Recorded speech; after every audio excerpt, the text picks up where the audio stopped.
Hello, hello. Anybody hear me? Anybody hear me?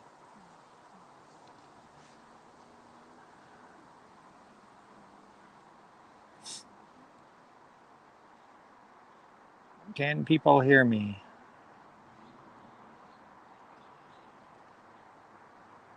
Hello, hello. Oh, Can people hear me? okay. There we go. Sorry, that was my. I was just checking on my iPad here. Hello, hello. Big lag. Can people hear me? Sorry, that was my. Just checking on my iPad here. All right, Big lag.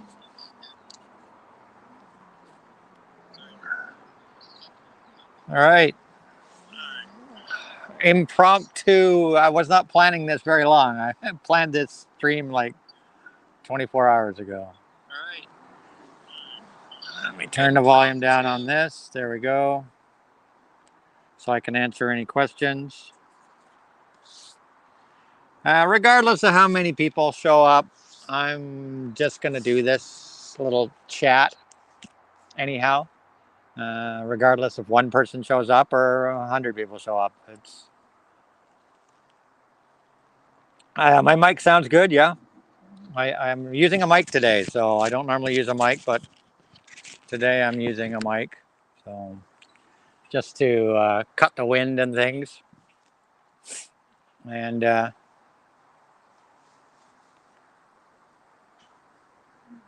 Anthony, did you get the Alice Cooper reissues? Yes, I got both of them. Killer and School's Out, though I haven't opened them. They arrived yesterday.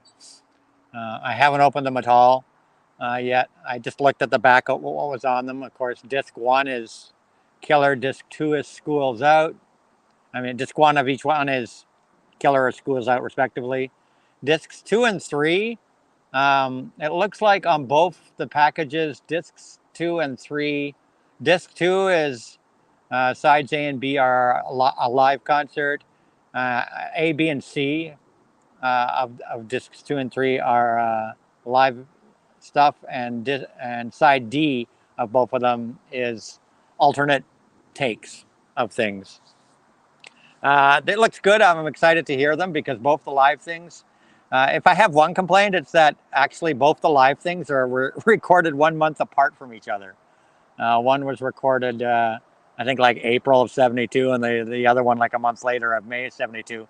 So it's basically the same tour, and the track listing's actually the same too. The set listing is the same on both albums. It's got kind of the same set list, except the School's Out set list includes the song School's Out. So, but pretty much the same set list, same tour, obviously. But I'm excited to hear them. And then side D is like single mixes. There's a couple unreleased songs on the School's Out, which is kind of cool. There's a couple of previously unreleased songs on that. Alternate takes the songs. So we'll see. But Kate is gonna go crazy. I got the CD versions. Yeah, I didn't see the CD versions around anyhow. I just wanted the vinyl versions. And of course, a week before that, Hollywood Vampires released, which is Alice Cooper, released their live album, Live in Rio. And the CD also comes with a DVD or Blu ray, I can't remember which, of the actual show. But yeah, I will answer questions. But I'm here today. This is kind of a one off. Um, I'm going to kind of talk about my life. Not really vinyl or all of that jazz. I'm sure vinyl will creep into it. And this is totally unrehearsed, unscripted, unplanned. Um, I'm just going to talk about my life because I think some people, from seeing me in other live streams, have a little bit maybe wrong impression of me because the live stream show Anthony is probably different than Anthony in real life Anthony. We all kind of put on a show when we're on live streams, but today you're seeing me as me. Um, just because it's been a very tough week, and it's the last couple of days has had me thinking about life and things. And in that, I'm going to dedicate today's show to my pup, who I lost on Wednesday. She was 10 years, 7 months old. Her name was Miley. She was a Maltese Shih Tzu mix. And James, I'll keep, just to remind you, James, you can keep an eye out for trolls. Thanks. But she was a Maltese Shih Tzu mix, and I'd had her for 10 years, 7 months. Um, and the only way to put it is I'm brokenhearted. I really am brokenhearted. This was a hard one to lose her. She went before her time, um, and I've just been brokenhearted all week. And I decided to do a live stream today and talk about my life because I've just been kind of reflecting on life now that I'm kind of all alone in this house now. You know, 13 years ago when I moved into this house, there was my father, my mother, my daughter, two dogs, uh, and then later, of course, a bearded dragon lizard. Um, but I moved into this particular house in 2009 because uh, I had just gone through my second divorce, and my parents were at the age where they really couldn't take care of themselves anymore. And they were, should we go to an old age home or what? And I was like, no, you're not going to an old age home. You're going to move in with me. So they had downgraded a few years before that, sold their condo in Victoria, BC, Canada. And they sold their condo. I was living in a condo, which of course my ex-wife got half of in the divorce. So I'd sold the condo in the process of the divorce, and of course half the money of it went to her. So, that's how divorce works. They take half of everything you got. So we pooled our money from the two sales, and I said, no, you guys are moving in here. And we bought this house in 2009. And unfortunately, my father passed away. My father passed away in 2010, only 5 months after we bought this house. My father passed away, and I think he passed away because he wanted to see my mom taken care of, and he knew once she was in this house, I think he felt like his job was kind of done, and it was time for him to pass on. And so he passed away 5 months after we got this house, and then from 2010 until, of course, 2021, I took care of my mom. And of course, my daughter would be here half the time. My daughter lives 1 week with my ex and 1 week with me, which is really great. We have equal time with her. I think my daughter prefers to be with me, quite honestly, because her mother's very strict, and dad's the cool one. So, but yeah, my daughter moved in here with me. She's a week with me, a week with her mom. Like now, this is and she changes on Friday. Friday is shift change. So she's off to her mom's for the next week. And so it was me, my mom, and I had two dogs, both Maltese Shih Tzus. One which I got in 2012, which was Miley, of course, and the other one, Jamie, who I got in 1999. And Jamie lived to a ripe old age of 17 years old, and I lost her in 2016.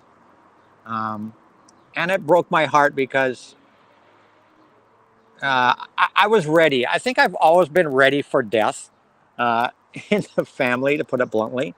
I was ready when my mom went. I was ready when Jamie went. I was prepared for both. It still killed me to take Jamie to the vet and have her put down and sit there while she passed on. I couldn't do that this time with Miley. I couldn't watch her go. I just couldn't. I wanted to remember her alive. Um, but Miley, the house has gotten empty. My mom passed in 2021. This house used to be so alive. There was my mom, my daughter, a couple of dogs. This house was alive. I was doing lots of photo shoots, and I had a studio built in the basement. And there was all those models in and out of this house and things like that. And I also had models coming in, and the models all loved my mom and loved the dogs. And my assistant was always here working on editing and doing makeup. And this house was a very busy place just a few years ago. But then, of course, the pandemic hit. And, I lost Jamie in 2016. The pandemic hit. And I put a curtail on my business. I had already started having some health problems. So I'd cut back on the amount of photography I was doing. Photography, my photography business allowed me the freedom to set my own hours and take care of my mom. Because I kind of devoted myself to taking care of my mom, who was pretty much bedridden the last 3 or so years of her life. Um, so the photography allowed me the freedom to set my own hours. And I'll just say a quick hello to everybody here. Hello, Wasaga George. Hello, James, of course. William. The Bat Cave. Hi, Bat Cave. Hi, BitBop. Hi, Justin. Hi, Black Quicksand. Hi, guys. So yeah, then of course my mom passed in 2021, and it was Miley that helped me get through that. You know, that's why I'm going to dedicate this stream to Miley, because she was an amazing dog. She was an absolutely amazing dog. I've had 3 dogs, 2 cats in my lifetime. I've had pets for 50 of my 64 years.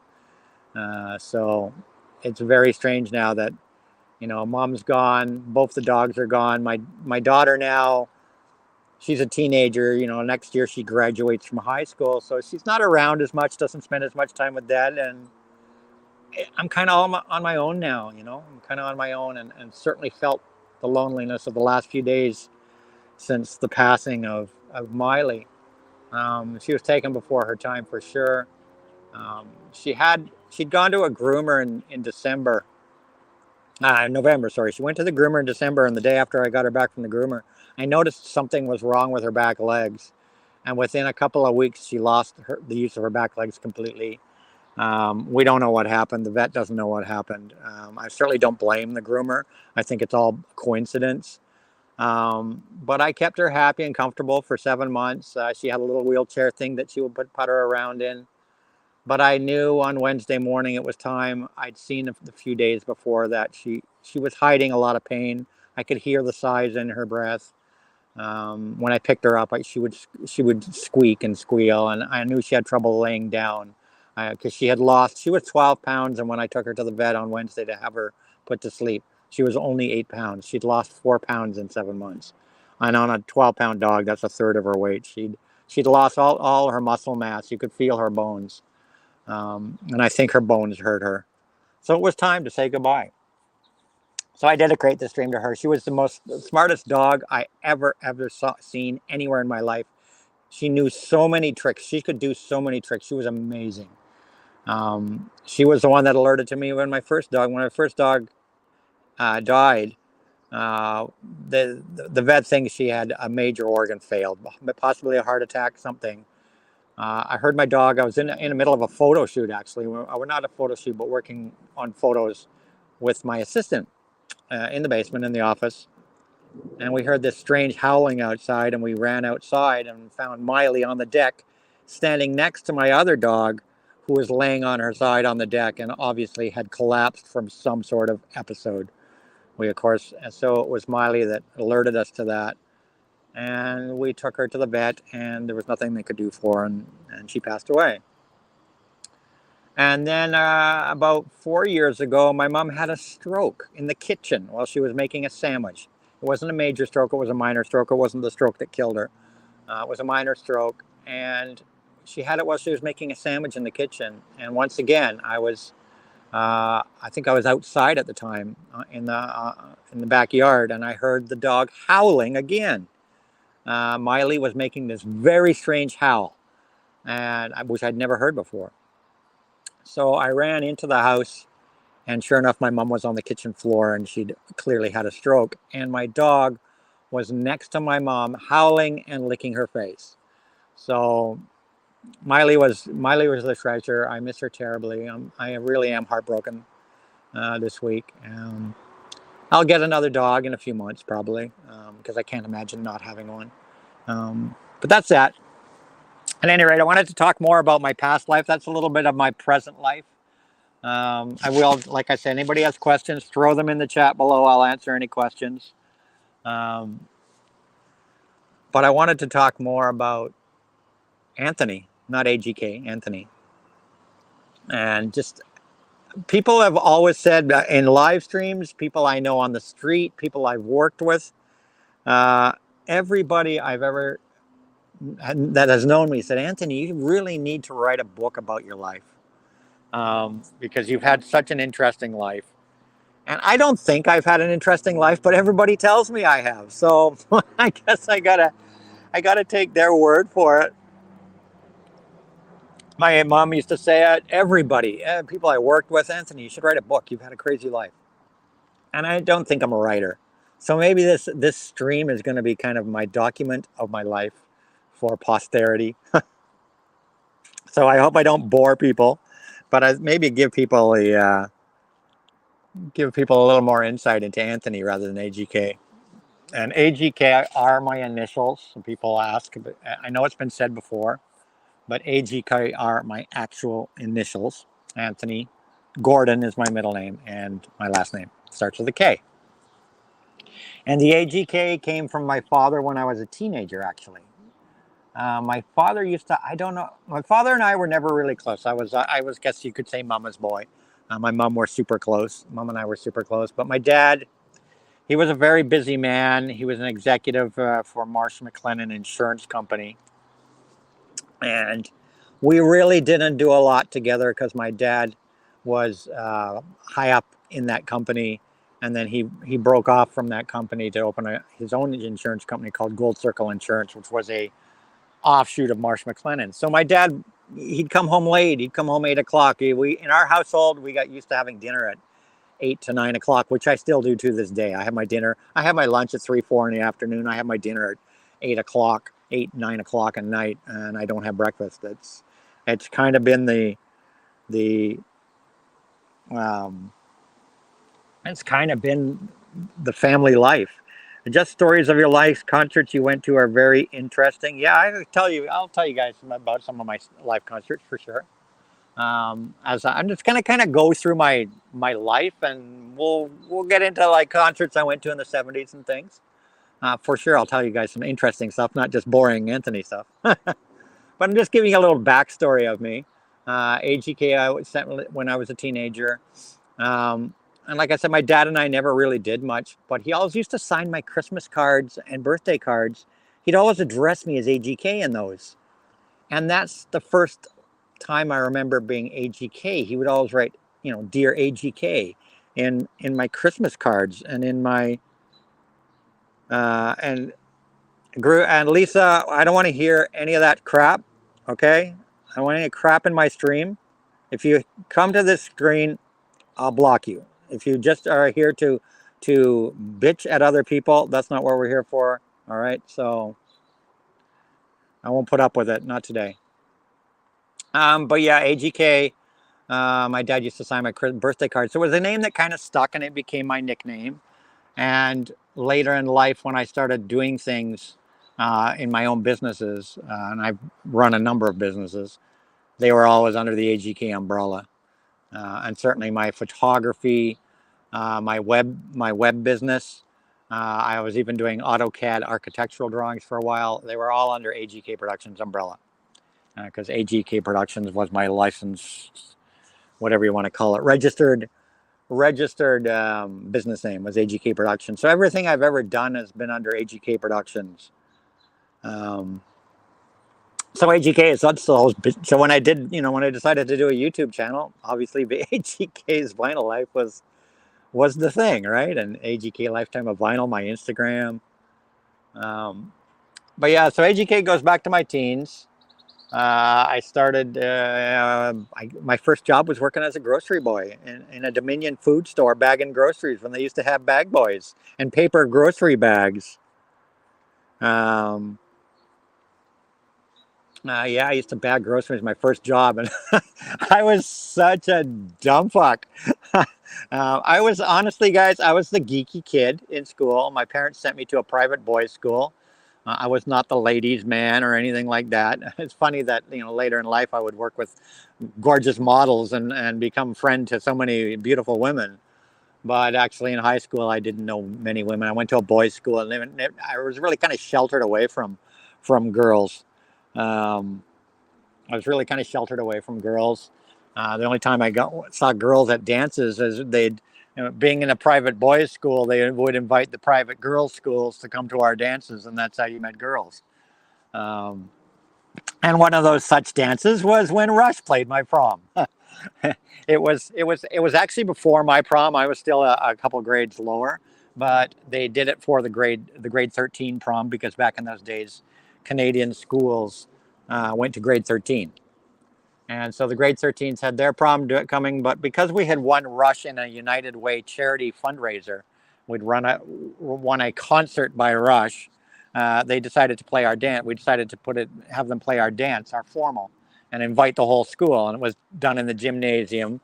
And I was blessed to see Rush when they had John Rutsley on drums, not Neil Peart.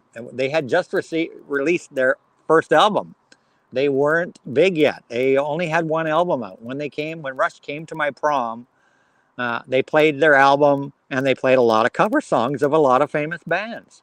And they did like 3 sets, 45-minute sets, and would take a 15-minute break and drink pop and whatnot, hang out in the corner of the gym. And then they would do another set and so on. So they basically played their first album and did a lot of cover songs. And it was, Geddy Lee, Alex Lifeson, and John Rutsley. So I was blessed to see Rush, the original Rush. And one day, I keep saying this to you guys, one day I do have the poster from that Rush concert that hung on the wall of the gymnasium and in the hallways for the week before the dance, saying Rush this Friday night in the gym, Rush. So, 8 o'clock p.m. in the gym, Friday night, Rush. And it was those Xerox, not even Xerox, those stenographed poster things. And I've got it packed away somewhere. And one day I'll pull it out and show you guys. But yeah, Rush played my prom. So yeah, I was born in Calgary, Alberta, Canada, 1959, and lived in Calgary till I was 10 years old. And then moved to Toronto. My dad got transferred to Toronto, and we moved in December, over the Christmas break in December 1969. I moved from Calgary to Toronto with my family. And we went to Florida. While the furniture was driven across the country from Calgary to Toronto. We went to Florida for Christmas holidays. And Toronto's been my home since 1970. And of course, my teen years, like I said, then shortly after I moved here, started going to this private boys' school from grade 7 on. I was in a private boys' school. And that's when I got into music. And one of my earliest jobs, I guess it was my third. After the Dominion, I worked for my father's insurance company for a summer. And then I worked for Sears, or Simpsons it was called, which was a offshoot of Sears, a Canadian offshoot of Sears. I worked there for a while. And then I worked at Sam the Record Man, the flagship location of Sam the Record Man at Yonge and Dundas in Toronto. Famous Sam the Record Man. And let's see, just taking a quick look at the chat here. Philosophical Sounds. Hey, AGK, I think you live in Toronto area. Are you going to the Cure concert this week? Yes, my daughter and I are going to the Cure on Wednesday. We got tickets. We're going to the Cure this Wednesday at the Budweiser stage. I'm excited because the Cure are one of the bands that are on my bucket list that I've never seen in my life. One of my favorite bands of all time. And I've been to so many concerts in my lifetime, as people who've watched me know, that I've never, ever been able to see the Cure. So I'm seeing the Cure this Wednesday.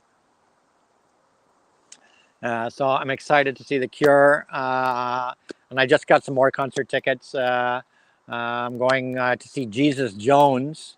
I'm going to see Nita Strauss, actually. I'm going to see Nita Strauss in a couple of weeks. I thought maybe even next weekend. I can't remember. Nita Strauss is coming, and a friend invited me to go see Nita Strauss, who's, of course, the female shredder and guitarist for Alice Cooper on his live band. So I'm going to see Nita Strauss. After the Cure, I'm seeing Nita Strauss. And then after Nita Strauss in July, I'm seeing Jesus Jones. A lady friend of mine invited me to go see Jesus Jones. Then in August, I'm seeing Saga at the Alma Combo. They're playing the Alma Combo. They've never played the Alma Combo before. Saga are coming. They're playing the Alma Combo. I have a meet and greet VIP ticket for that and I'll actually be going to their sound check as well. So that's very cool. I'll be going to their sound check, meeting the band, hanging out with the band before their show, and then of course seeing the Saga live show. So that's in August. I'm seeing the Saga in August. My favorite Canadian band. Saga are my favorite Canadian band.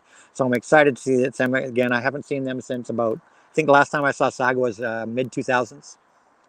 And then after Saga in September, of course, September, first week of September, I've got the Freaks on Parade tour with Rob Zombie, Alice Cooper, and Ministry opening up. Excited for that one. I've got my ticket for that already.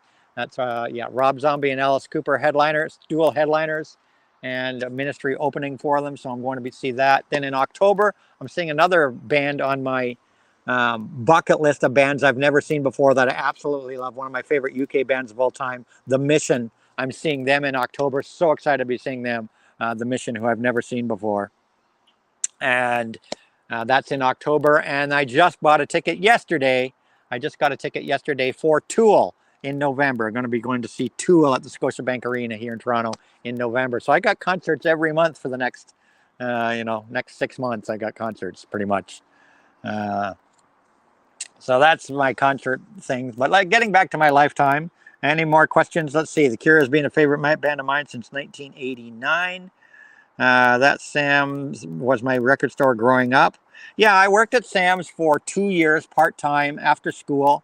Sam the Record Man in Toronto is famous. People that know Toronto remember the big records on their billboard, which now are actually mounted up on top of a building. They brought them back and mounted them on top of the building as a display. But I used to go there. Sam the Record Man had probably the most famous Boxing Day sale in Toronto. That was the place to go on Boxing Day. Everybody in Toronto went to Sam the Record Man on Boxing Day, and the lineup was down the street. And me and my friends would get on the subway at 6 o'clock in the morning and ride downtown and get in the lineup for when Sam opened on Boxing Day.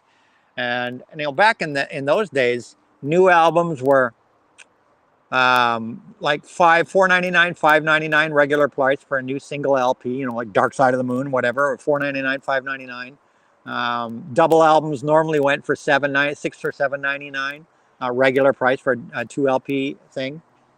Imports went for like $30 or whatever. They were pricey imports. But most albums, yeah, $4.99, $5.99 for a brand new release, of $6.99, $7.99. So on Boxing Day, when you went to Sam's on Boxing Day, all their prices were like half or less. You'd go, let's say Dark Side of the Moon, for example. Dark Side of the Moon, let's say, was $5.99. On Boxing Day, you could get it for like $1.99. Like, it was crazy. The Sam sales, everything was like $1.99, $2.99, $3.99 at the most. It was famous. The Boxing Day sales were absolutely insane. Absolutely insane, the Boxing Day sales. So that was the place to be. So I got a job working part-time in Sam the Record Man at that location. I used to take the subway downtown to go work at it. And most of my paycheck probably went back into Sam the Record Man's pocket. Most of my paycheck probably went back into Sam the Record Man's pocket. But it was worth it. It was a great experience. I loved working at Sam's. I did work at another record store after that. It was a mom and pop shop. I worked there for a while as well, but then they closed. And I was going off to college and stuff at that point. But yeah, I went to a lot of concerts. I also worked for question. Name your top 5 prog bands. Yes, we know Golden Earring is number 1. Yeah, well, Golden Earring isn't a prog band, so they had a prog period. Golden Earring have always evolved. In 1965, they were a beat bop band. They sounded very much like the Beatles of 1965. Their Golden Earrings, Just Earrings album is very beat bop, very, very, very much. They were inspired by the Beatles, completely inspired by the Beatles. It's very much Beatles style of music. If you like early Beatles, you'd love the first Golden Earring album. Their first couple albums were bebop, just beat bop kind of music. Then they became a psych band, and their next few albums became psych. And it wasn't until early 70s then Golden Earring became kind of proggy. And they did prog for a little while. Then they just became a rock band and a hard rock band. They have always evolved to be current with the times, but in heart, they're just a rock band. But 5 prog bands of all time. Genesis for sure. They're probably my introduction to prog. Genesis. Yes, I do like Yes. I'm kind of picky on what Yes I like. They're not high up. Emerson, Lake and Palmer. At the time, I probably put Emerson, Lake and Palmer and um, who did I just say? Genesis above Yes at the time. And then, of course, Saga came along in the late 70s, which were a prog band, and they've evolved. They've always had prog roots. And Saga, of course, have 23 studio albums, believe it or not. But my favorite prog album of all time is probably Saga's debut album, simply entitled Saga. It's probably my favorite prog album of all time. So Saga in there, Emerson, Lake and Palmer, Genesis, Yes. What other prog band? Who else is prog? I can't think of anybody. I'll tell you as we go. But yeah, so 70s, I was going to boys' school. When I graduated from the boys' school, I took a year off before I went to university. I took a year and a half off before I went to university. And I worked for CPI, which in Canada, people that know CPI is Concert Productions International. That was after Sam the Record Man. Just towards the end of when I was working at Sam the Record Man, I worked for CPI, Concert Productions International, where I met a fellow who's been a lifelong friend ever since. And he gets me tickets to concerts and things ever since. And I've known him for the last, almost 50 years. And he gets me tickets to shows and things. He now works for Live Nation. Of course, CPI imploded, and now he went over and he works for Live Nation. So I get a lot of backstage passes and free tickets to a lot of things. And I certainly got a lot of tickets to shows back in the day. I used to go to 10 concerts a year when I was a teenager, and like in the late 70s, 80s, I was going to 10 concerts a year. I was going to everything. But yeah, I worked for CPI doing grunt labor. And when I mean grunt labor, I mean you'd go in there at most of the time setting up concerts in Maple Leaf Gardens. I never worked anywhere else. I only set concerts up in Maple Leaf Gardens. And I would set up for shows, and you would go in there, you'd punch in at 11 o'clock at night, and they paid you cash. It was $35 an hour cash in your hand, under the table, and you were a gopher. You just did whatever they told you to do. And most of the time, because of course most bands had their own roadies and everything that were setting up the stage and equipment, I was there working for CPI doing grunt labor, which meant carrying big bundles of heavy cable, carrying lumber, carrying girders, carrying a lot of stuff, unpacking stuff, just doing whatever I was told, going to get a coffee for people, whatever. And I would work there from 11 at night till like 6, 7 in the morning while they built the stage and set it up. And then of course I'd get to see the concert. I'd get to see a lot of concerts. I set up stages for Jethro Tull. I set up stages for Genesis. I set up stages for The Who. I set up stages for Bob Marley. I set up stages for who else? I'm drawing blanks right now. And like I said, it was all grunt work. I never met any of these bands because you were there. The bands weren't there. You were just there working on carrying lumber and shit and cables and stuff. And then I'd get the ticket to see the concert for free. I'd watch the concert, and then as soon as the concert ended, I'd be backstage again, ripping it apart and carrying shit for everybody, carrying cables and carrying stuff to the big tractor trailers. And it was grueling work. Trust me, it was grueling work. It was tough ass work, but $35 an hour cash. You made good money. You made crazy good money. So I did that. Met my first girlfriend during that time, and she was the best friend of my best friend. My best friend was going out with a girl, and she had a girlfriend, and so they hooked up Anthony with his girlfriend's best friend. And she was a bombshell, honestly. She was hot as fuck. She was a really beautiful girl, but she cheated on me. So, and I think People think I'm this great ladies man, blah, blah, blah, because I've worked with all these models, but honestly, I'm very shy when it comes to relationships, and I've had, honestly, nothing but heartbreaking relationships, and I'm better off on my own. I'm better off single. Um, because my first girlfriend, we were together about a year, and my father had a yacht, or a motor vessel, whatever you want to call it, a cabin cruiser, a 30-foot Trojan cabin cruiser that he kept at the Royal Canadian Yacht Club. And that was one of the things that my father and I did do together. There's only two things that my father and I ever really did together. Like, my father and I never did stuff because he was always very busy with work all the time. My father just threw himself into work. But the two things that I did with my father, the number one thing was every time a new James Bond movie, and this is where my James Bond people, know that I love James Bond.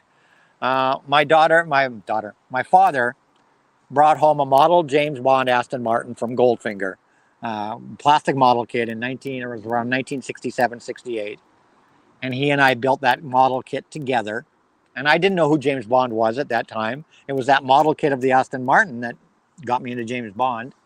And we'd built that model kit. He used to build model kits with me um, together. And that started my love of James Bond. And then he took me to my first James Bond movie, which was Diamonds Are Forever in 1970 here in Toronto at the Carlton Theatre.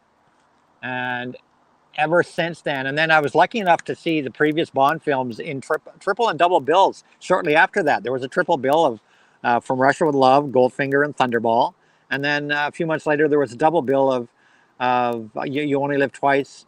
And no, triple bill of Dr. No, From Russia with Love, Goldfinger. And then there was a double bill of Thunderball and You Only Live Twice. And then I also saw On Her Majesty's at a repertoire theater. So I was lucky enough to see, I've been lucky enough to see every James Bond film on the big screen.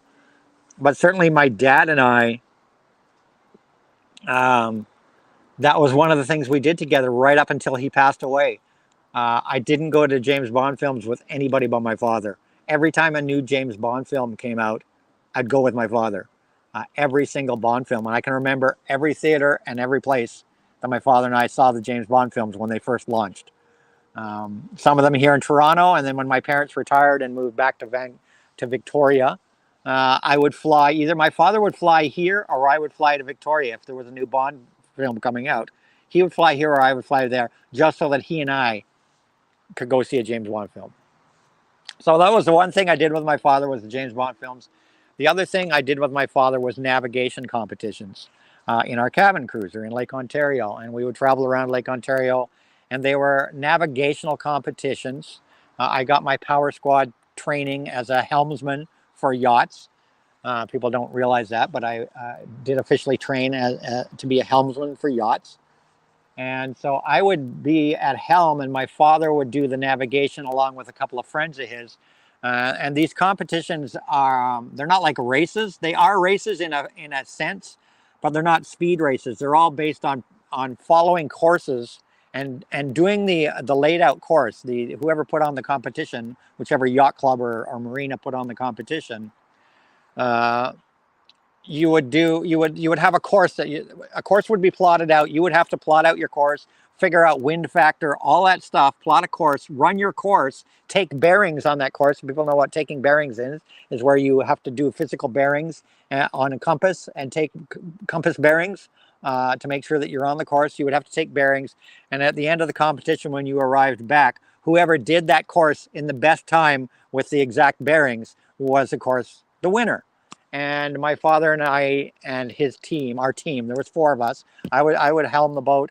My father and three other guys would take care of taking bearings and navigation. And we won many, many, many competitions. Maybe one day I'll show you guys. I've got trophies packed away. We got so many trophies. We were unstoppable. So I was a helmsman for those competitions. And I hope I'm not boring everybody. I hope everybody's enjoying this. Please yell out, and like I said, throw questions up and I'll answer them when I see them. But yeah, I was a helmsman, and I got a job, and this is after working at Sam's once again. And CPI was only every once in a while. CPI was not a regular job. I would get a call. You want to help set up the stage? I'd work for CPI maybe half a dozen times a year, setting up stages when they needed extra grunt labor. So I got a job, summer jobs. I was out of school at this point, and wasn't in university yet. And even when I started university, I got a job being a helmsman for marinas, delivering boats. That's right, delivering boats. And I would pilot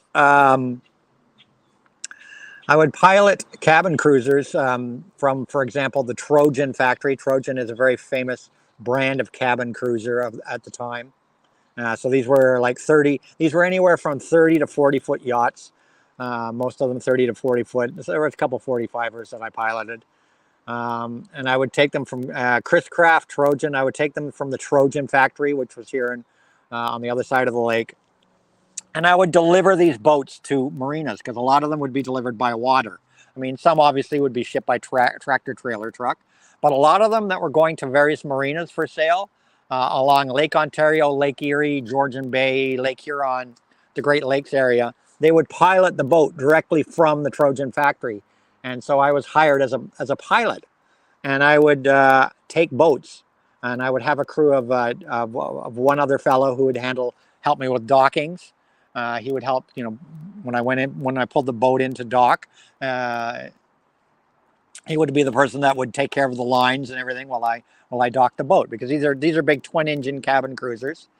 So I had my piloting license for piloting boats, and I piloted yachts up Lake Erie, Lake Ontario, and so on. And one such crazy story that I've never told before is we got one boat. It was a Trojan Trojan tri-cabin, 36-foot tri-cabin, almost a sister ship to the one my father had. So I was very familiar with it. It was a newer model than the one my father had. Trojan tri-cabin. And what a tri-cabin is you have your boat, you have what's called the main salon, which is the main cabin. You have the V berth, which is under the front deck. That's the V-shaped berth at the bow of the boat. You have your V berth. You have your head, which is of course a washroom. It had two heads in it, one with a shower, and then it had the galley, which is of course your kitchen. The main salon, and the main salon would go underneath. That would go up to the fly bridge where I would pilot the boat. It was on the fly bridge. You would go down staircases into the main salon, which was your living room area.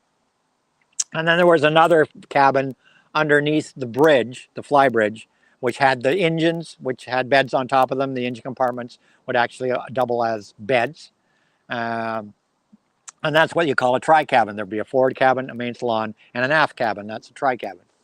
So I would pilot, I got this job to pilot this one particular boat from Trojan up through Lake Erie, around through Detroit, and up Lake Huron, because I was delivering it to a marina in Georgian Bay.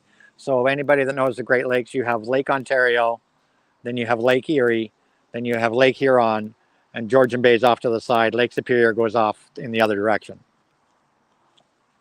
So the path was from Lake Ontario through the Welland Canal, where all the big ships go through, and there you have these big what are called blocks, where the ships raise from one level to the next level to the next level to the next level. They bring the ships into this box and then pump it full of water, which raises the ships up to a level, and then you go out into the river. That's how you go through rising elevations of water, through locks.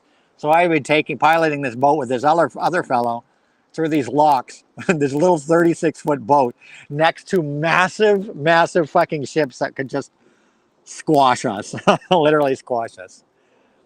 And so this one particular trip, we took this boat and we got into Lake Erie, and the weather was horrid. Big swells, 10, 15-foot swells, boats going up and down. Oh, it was a nightmare trip. And this boat was not very well built. Let's say it was the lemon that came out of the factory. And the first thing that happened is our radar went dead, and it was foggy. And we were going up Lake Ontario, foggy, and this thing had radar mounted on it. The radar went dead. We were flying blind. We were going by plotting a course and following our course and hope we didn't run into anything. So the first thing that crapped out on this brand new boat, these boats are expensive. The radar crapped out. So we pull into port. We pull into port, and it had a generator. The place we pulled into port didn't have any what's called shore power. That's where you hook up these big power cables to your boat to supply 110-volt power to run all your appliances, your galley stoves, and all that stuff, TV set, whatever.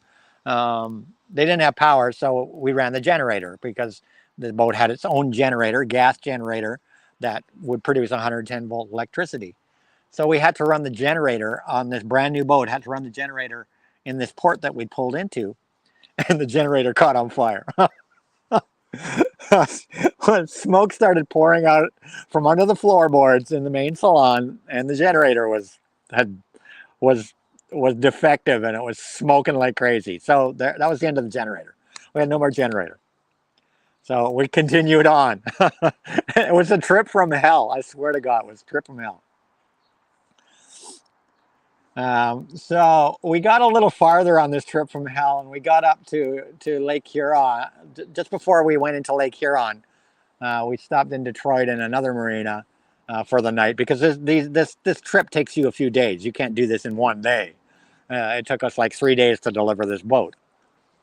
And we got into Detroit, and the next morning we woke up, and the boat was covered in bats. We came out in the morning, and bats had decided to nest on the boat.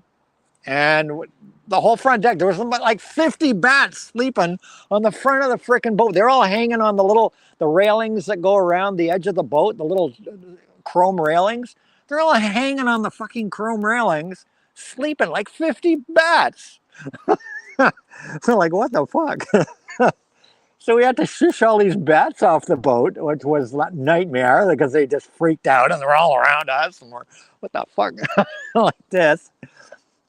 So that was the second night. And then things went to hell in a handbasket. We got into Lake Huron, traveled up Lake Huron to Georgian Bay, and the weather got bad. It got really bad, and there was nowhere to pull in. There was no ports, nowhere, and there were 30-foot swells. Like, you would literally, the boat would disappear down into a swell, and when you looked in front of you and you looked behind you, all you saw was water. All you saw were waves here and here behind you, and you'd be down in the bottom of a swell, and you have a swell like this, you'd be in the little bottom, looking up at a wall of water in front of you, looking behind you at a wall of water behind you. And that was insanity. And during that, and we had to go. There was nowhere to go. We had to make it to Georgian Bay. It was hell. We got to Georgian. We just got out of Lake Huron into Georgian Bay, and we smelt gas. The sniffer went off. And what a sniffer is, it's a device on motor yachts that is in the bilge of the boat and in the engine compartments that smells for gas. And an alarm will go off if it smells gas. And you have what are called blower fans that you have to normally run when you first start your engines to blow out any gas fumes, so you don't want to blow yourself up. So the sniffer went off. Yeah, the alarm went off that it was smelling gas. So we went down below. My partner went down below because I was still struggling with the boat in these waves. And I'm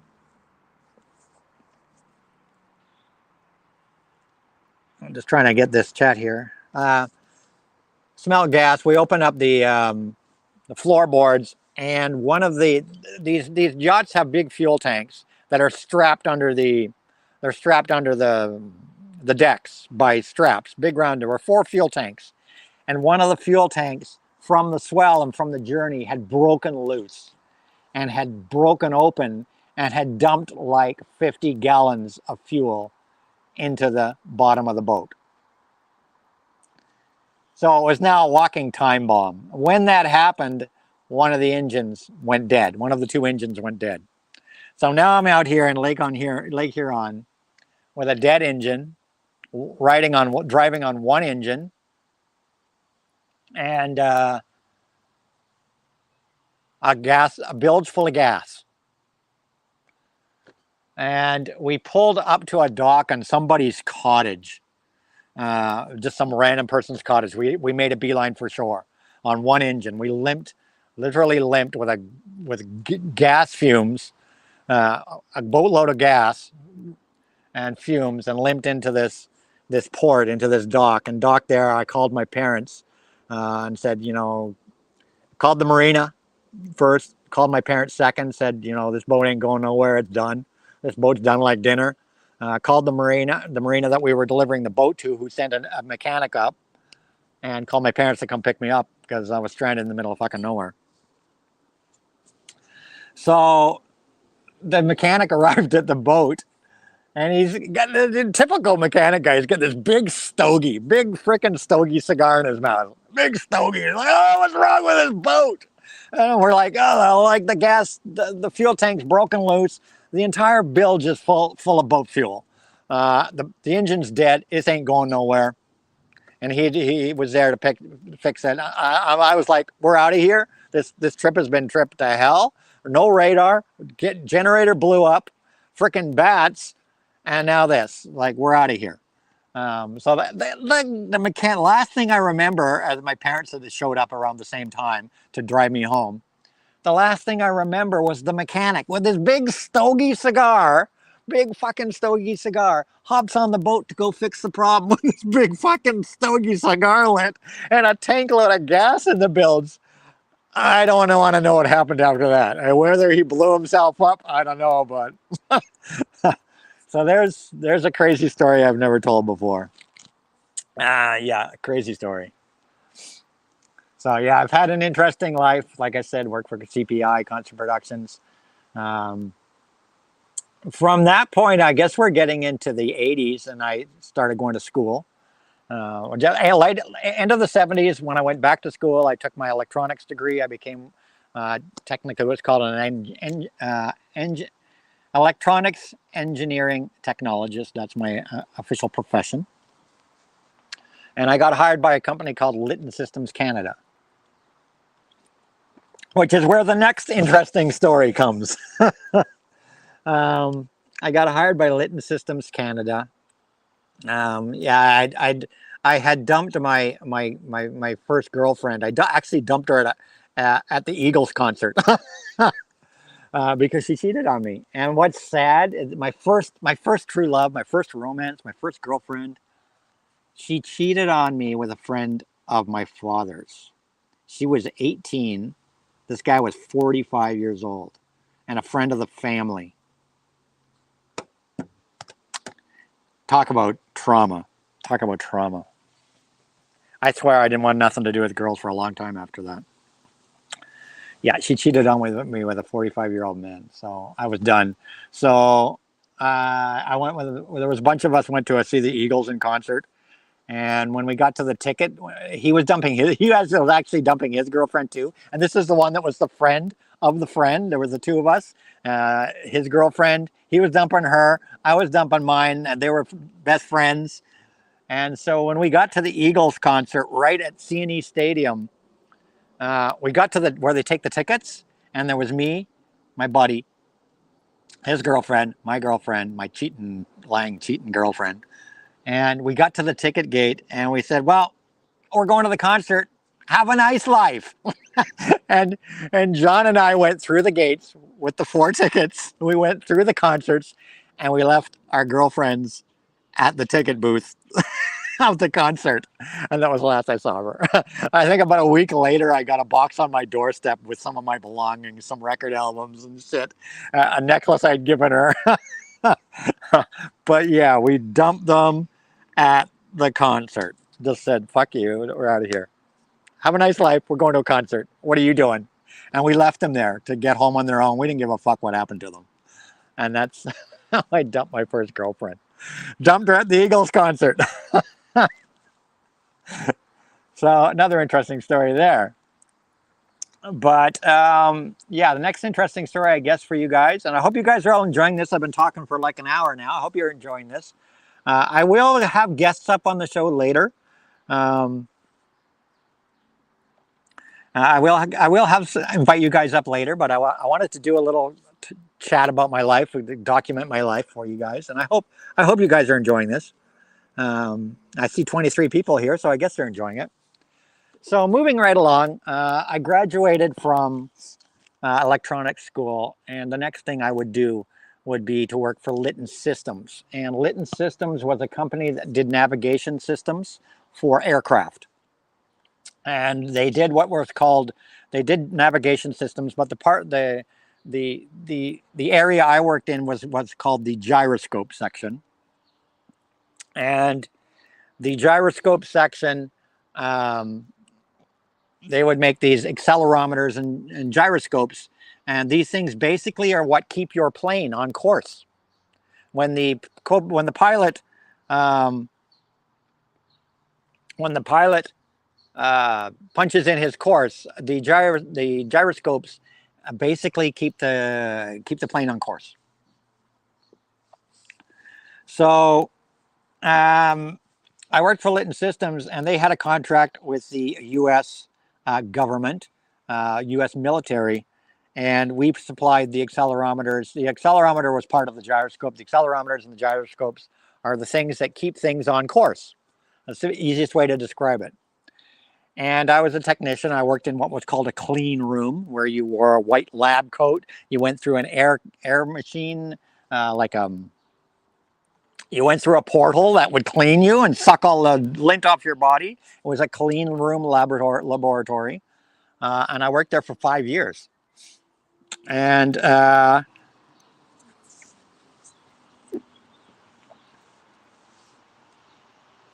okay, why are we continuing to get this message from Dave the Pickup Artist?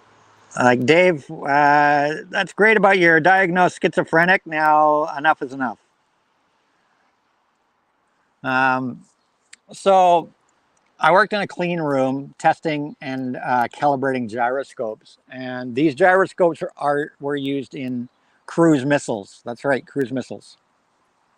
We had a contract with the U.S. military, and we were supplying the gyroscopes and then later laser gyroscopes for the cruise missiles. And these gyroscopes would basically make sure the missiles hit their target. They keep the missile on course to hit their target.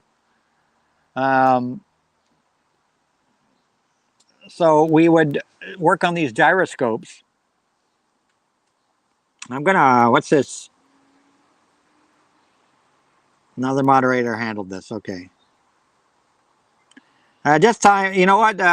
Just time out, James. If you could just time out Dave the Pickup Artist, because I'm enough with that. We would work on these gyroscopes, which would keep cruise missiles on target, and as a result, our company was protested against a lot of times. We were protested. There were protesters, what we called anti-nuke protesters, were always out front of where I worked all the time. And they would protest. Hold on, I just lost my live chat here. Let me just bring it up again. Bear with me, guys.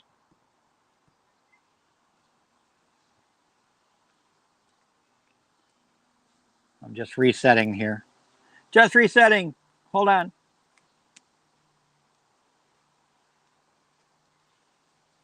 My live chat seems to have stalled, I think.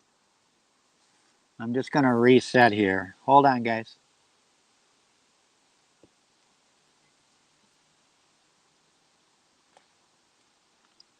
Okay, I'm back. Sorry, guys.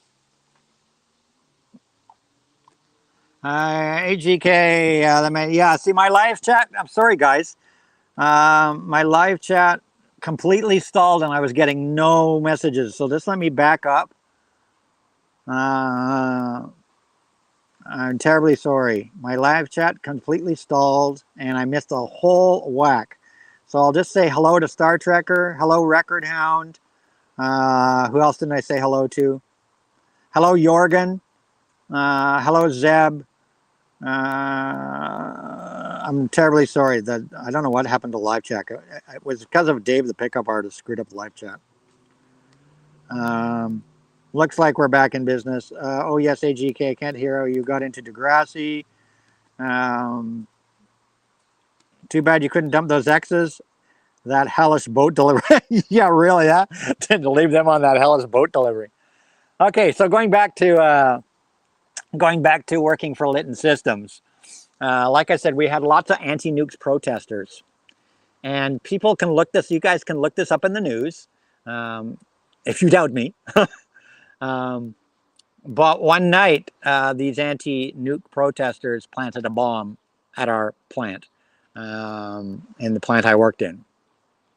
And this plant I worked in, I had 2 weeks of what were called days, 2 weeks afternoons, 2 weeks nights shifts. I worked shifts, 2 weeks rotating shifts. So you worked 7 to 3:30 for 2 weeks, then you'd work 3:30 to midnight for 2 weeks, then you would work midnight to 7 a.m. for 2 weeks. So I was going in for my midnight shift, which started at midnight. I was going to be working from midnight to 7 in the morning, and um, well, I got there, and I'd always go an hour early because I would meet friends that I worked with there, and we would play euchre. We were big euchre players. We would sit there in the cafeteria and play euchre. We'd play euchre on our lunch break. We all took the lunch break at the same time, because you all had to leave the clean room at the same time. You didn't want people going in and out. So we would leave the clean room. We would have our lunch break at like 3:30 in the morning, play euchre for half an hour, and we would meet at like 11 o'clock and play euchre before our shift. So we were in the cafeteria playing euchre when the security guard comes in, and we had many bomb threats many times at Litton Systems. They were very common because we worked on cruise missiles. It was common for the no nukes to get bomb threats a lot of times. So the security guard comes in and says, "We've got another bomb threat. We will keep you posted." And while he was saying that, boom, bomb goes off. And there were two buildings. There was one building here with a building here. Try to do this here. A building here and a building here and a driveway through the middle where you came in through the main gate, and then you'd park your cars up by the buildings.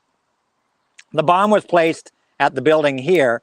We were in the building here next door. The bomb here, and people can look it up, big bombing in Toronto. It was the biggest bombing in Toronto's history. The bomb went off. It took off the entire front of the building. The entire front of the building was gone. Gone. This bomb detonated. It took off the entire front of the building. What the guys had done is they'd parked a van full of dynamite. They drove up on the lawn, parked the van full of dynamite in front of the building, put a box outside of the van with some dynamite on it to show that they were serious, called in the bomb threat, said the bomb is going off at midnight. You better evacuate your building because we are going to blow it up. And that's what they said to the security guards. But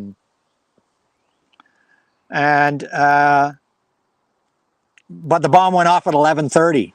So if the bomb had gone off at midnight, which is shift change, lots of people would have been killed.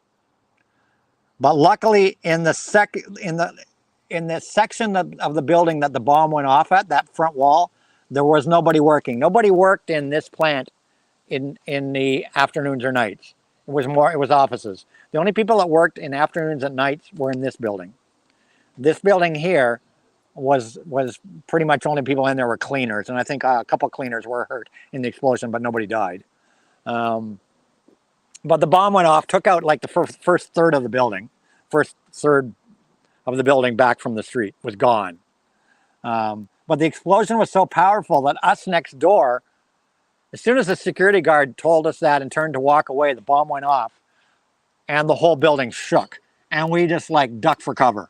We ducked for cover like, holy fuck. And you know how, you guys know what drop ceilings are? They're the ceilings with the little fiber tiles in the ceilings. All the ceiling came down in the cafeteria on top of us. All the drop ceiling tiles came down on top of us. It was fucking crazy.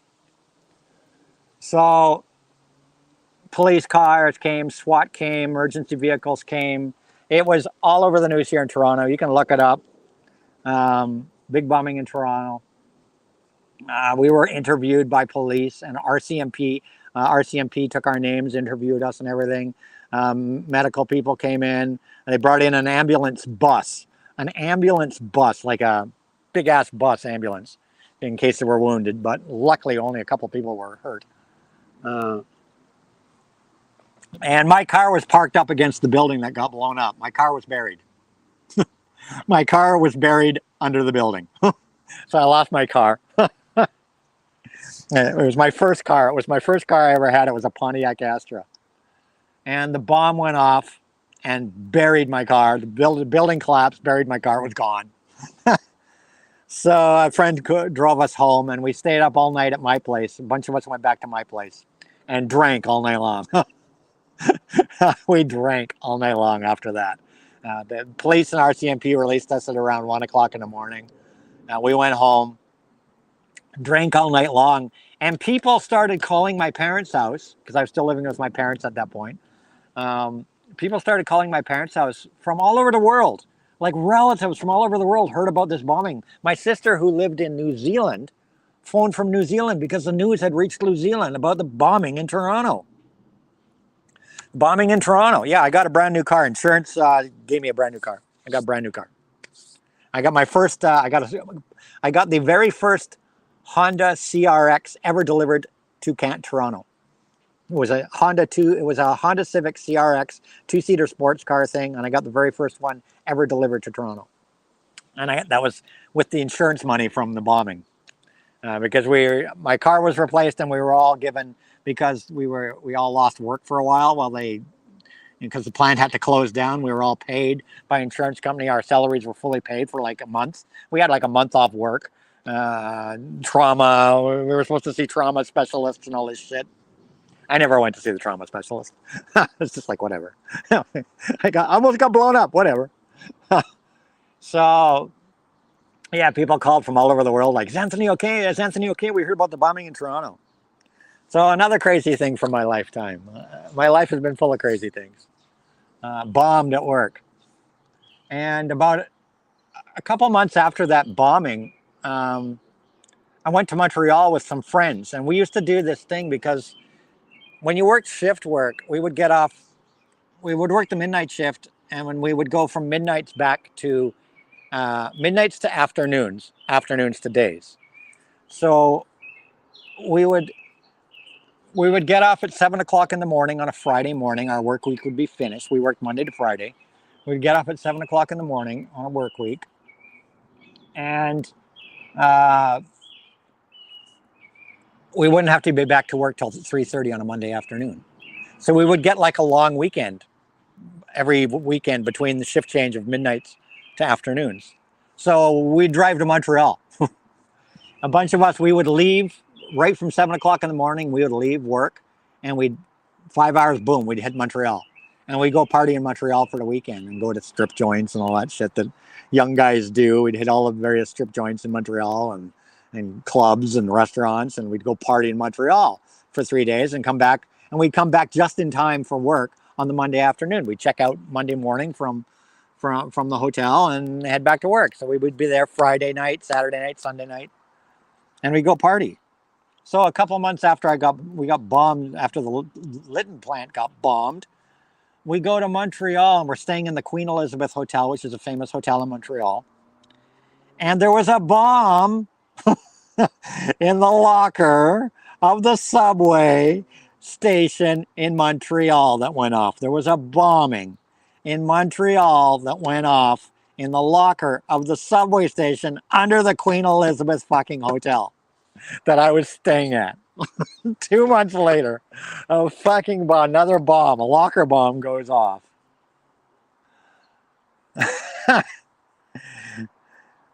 So, of course, everything goes into lockdown.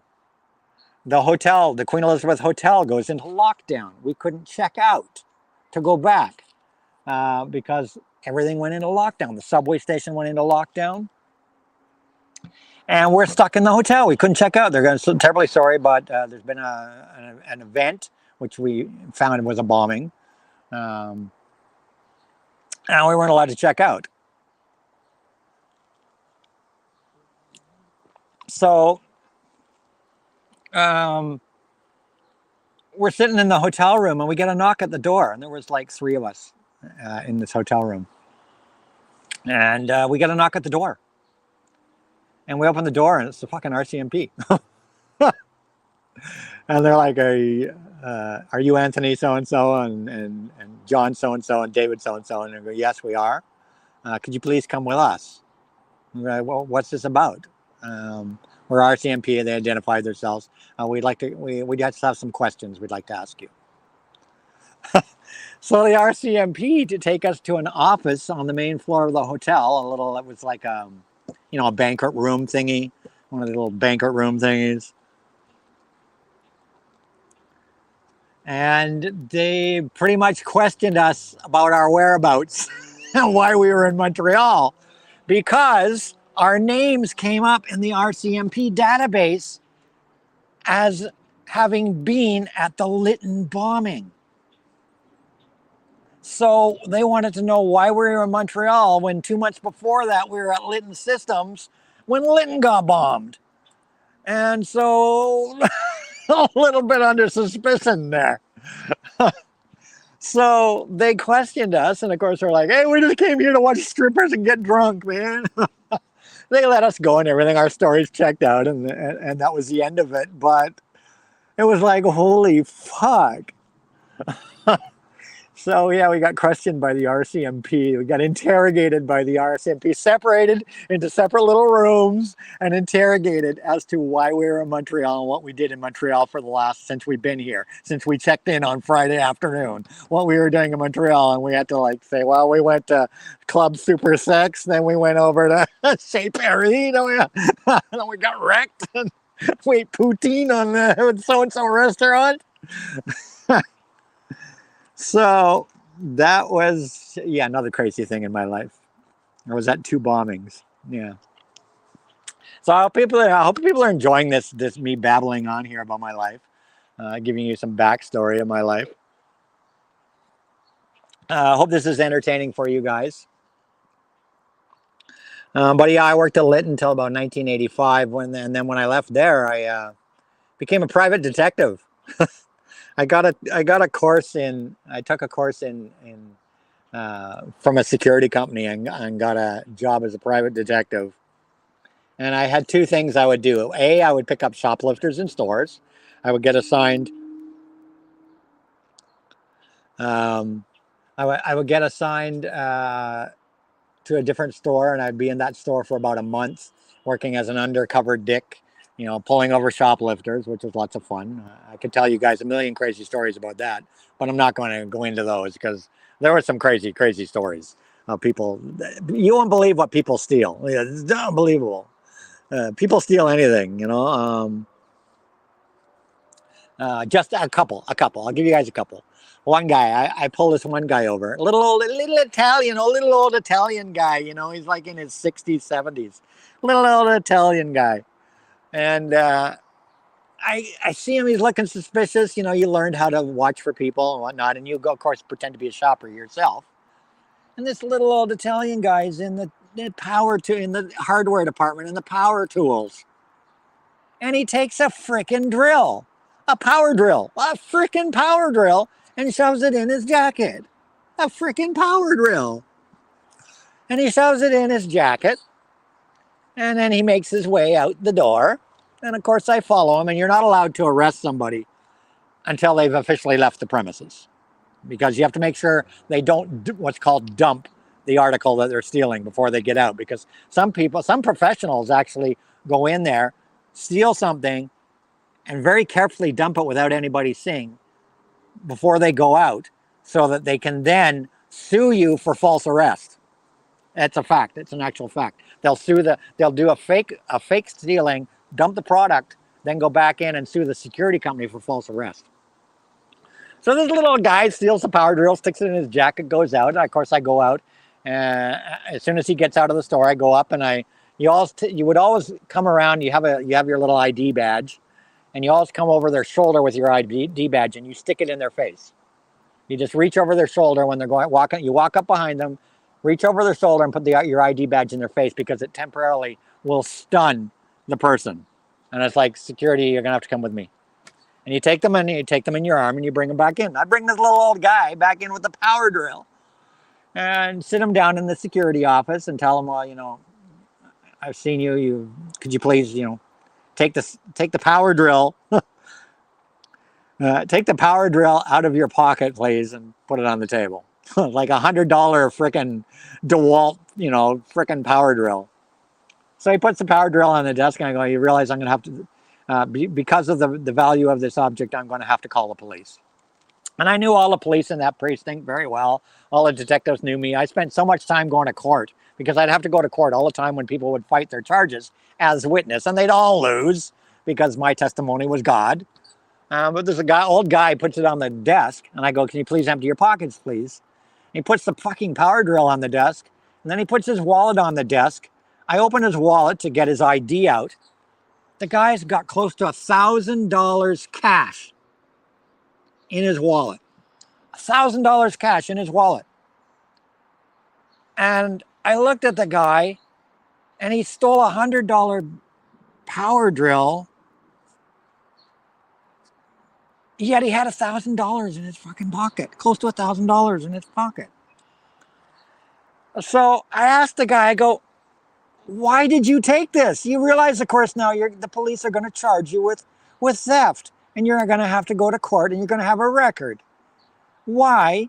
And you're an old guy. Like, why did you take it? You could afford this. You could buy 10 of these things. And the little old Italian guy said, I just didn't feel like paying for it. I just didn't feel like paying for it. That was his answer. That was his answer. I just didn't feel like paying for it. So yeah, I had some crazy stuff. Man. I had a lady of a certain colored persuasion that I arrested who'd shoved sausages up a certain part of her anatomy. Sausages, link sausages. She stole them from the deli department. Big pile of link sausages, and they disappeared under her skirt. That's all I'm saying. That's all I'm saying. I had people carry a TV out, literally walk out the front door with a TV in their arms, and they boldly did it. A big freaking 24-inch television in a box. Two guys carrying this big ass freaking TV out the front doors without paying for it. And they figured it was so odd. And when I asked them, when I caught them, it was just like, it was so obvious. And I looked at these guys and I go, what did you think was going to happen, guys? And they go, well, the guys were like, well, we figured we were being so obvious, nobody would think that we were actually stealing something. So yeah, I did that, and then I graduated from doing that as I took all my courses with this security company, the detective company, security company. I moved up, and I went from doing store security to doing actually private investigation work. And on guess what? Cheating couples. And big cameraman. Yeah, one of my first professional gigs as a photographer. One of my first professional gigs as a photographer was following cheating husbands and wives. Cheating husbands and wives would hire the firm to follow their loved ones that they suspected of cheating, and it was my job to follow them and take photos of their indiscretions. So one of my first professional photography jobs was photographing cheating people caught in the act. And I did that for a couple of years. I've had a crazy life, man. From the detective company, I went to the strip club and working for the strip club as a DJ, where I met my first ex-wife. She was a dancer at this club. She was here from Mexico, and she was supposedly on a work visa as a entertainer, quote, entertainer. She had a work visa as an entertainer in the strip club, and I was a DJ at the strip club. And I got into the strip club DJ because I used to go, when I worked for Lytton, I used to go to the strip club all the time, just after work on the way home to have a beer. It was like my Cheers bar, when we talk about Cheers, it was like my Cheers bar. And I'd go hang out there, have a beer on my way home from work every day. And I knew a lot of the strippers, and I knew the DJ and whatnot. So I I got a job being the DJ there. And thank you, Justin Richer. Thank you for a great stream. Love the stories. Well, thank you very much for the $2 dono. My first ever dono on YouTube. Thank you very much. I'm glad you guys are enjoying the stories. That was the point today of this stream. It was in dedication to my little dog who passed away, and I've been reflecting on my life the last. I've been reflecting on my life the last couple of days as life has gotten very lonely here, and that's one of the reasons I decided to do today's stream and just talk about my life and reflect on my life. But yeah, I got a job in a strip club as a DJ. Met my ex-wife there, who was actually dancer of the year of that strip club. They used to have a competition every year. The name of the strip club, for those who know Toronto, was the House of Lancaster. I was the DJ at the House of Lancaster strip club, and my ex-wife won the Dancer of the Year competition. They would have a competition once a year. All the dancers would go on stage. They had judges that came in from local businesses that would judge the dancing competitions. The girls would have to, and it was based on their stage show. Back in the days, strippers would do 3 songs. The first song, they would just dance in their sexy outfits. The second song, they would dance, they would take their top off. And then the third song was, of course, what they call the floor show, where they would take their bottom off and they would perform on the floor. And that's how strip clubs worked. Strippers would do 3 songs, one dressed, one topless, and then one fully nude. And so the dancers would all come out, and the prizes were big prizes, cash prizes and trips to exotic places. And they would have this, and the year that my ex won, she won Dancer of the Year. We won a trip to Cancun. We won a trip to Cancun for 2, all paid, all expenses paid trip to Cancun for 2, and she won a mink coat. That's right, she won a mink coat and $1,000 on top of that. That's what she got. She got $1,000, a mink coat, and a trip for 2 when we took a trip for 2 to Cancun. And so, just checking for questions. People go to the girls, push carts and stuff out the door. Yeah. Yeah, I guess that's not how I became a photographer. I'll tell that in a second. But it was probably my first paying photography gig. But yeah, she was a dancer. And interestingly enough, the music that she used, that she won the show with, because the 4 judges were from local businesses. They were all fairly, businessmen who, of course, donated the prizes and whatnot. And her stage show, I was the DJ, and her stage show, she did James Bond songs. That's right. She danced James Bond songs. She danced Goldfinger was the opening. I'll never forget that night, too. Goldfinger was her opening song that she danced to. And then her second song was For Your Eyes Only. For Your Eyes Only was her second song. And then her floor show song was Moonraker. And she won everybody over by dancing the James Bond music. And of course, we all know Anthony's a big James Bond guy. So I was married to her for 9 years. Had some crazy times with her. We're trying to keep the stream sex free, so we won't talk about the threesomes and things that happened during the course of my marriage to her. But Darren asked about my photography. Where did I get my photography? Well, I've always been a photography bug. I took photography in school when I was in the camera club. I was one of the geeks in the camera club that shot pictures for the yearbook. Yeah, I was a geek in camera club. Shot pictures for the local yearbook, for the school. But I used to go to car shows a lot. I loved going to car shows. And the car shows I went to, I'd never photographed the cars. I would photograph the models standing next to the cars. I just thought they were hot and more interesting than the fucking cars. So I would photograph the cars. I mean, the models of the cars. And of course, they'd have Playboy models and penthouse models and all these famous models posing with certain vehicles and things. So I would photograph the models, and then I'd come back, and I used to develop my own film back in those days. This is back in the days of 35 millimeter film. I had a dark room set up in my house, and I would develop all my own pictures and everything. And then my friends would come over, and I'd go, "Let's see the pictures from the car show, man. Let's see your pictures from the car show. You went to the car show. Let's see what the pictures of the cars." So I'd show the pictures of from the car show, and and hold on a second. I'm having issues with my chat log. Keeps failing on me here. Go again.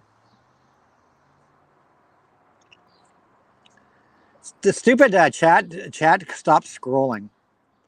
Busted stealing. Da da da. Anthony, people grocery store. Zeb. Da da da. Kept early. Would have been gross if a stripper danced to Saga's scratching at the surface. Okay, we're back in.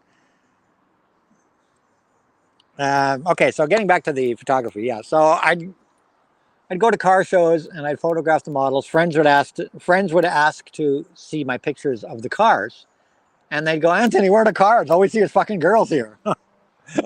You shot our pictures of girls. Where are the cars? But that was from that I started getting compliments. My friends, everybody used to say, "Anthony, these are freaking, your pictures of these women are outstanding. You're a freaking amazing photographer. Like, you should do this professionally." And it was from that, taking pictures of hot girls at car shows, that I went into model photography, because everybody kept telling me, "Anthony, you should really shoot women, photograph, not shoot, photograph women for a living." So I kind of realized that that's where my skill lies. When you're a photographer, you really need to decide what you want to shoot. You can't just photograph anything. Wedding photographers, I tried shooting a wedding once. It's a nightmare. It's a nightmare shooting a wedding. It really is a nightmare to shoot a wedding. That's why you have wedding photographers, and all they do is they shoot weddings.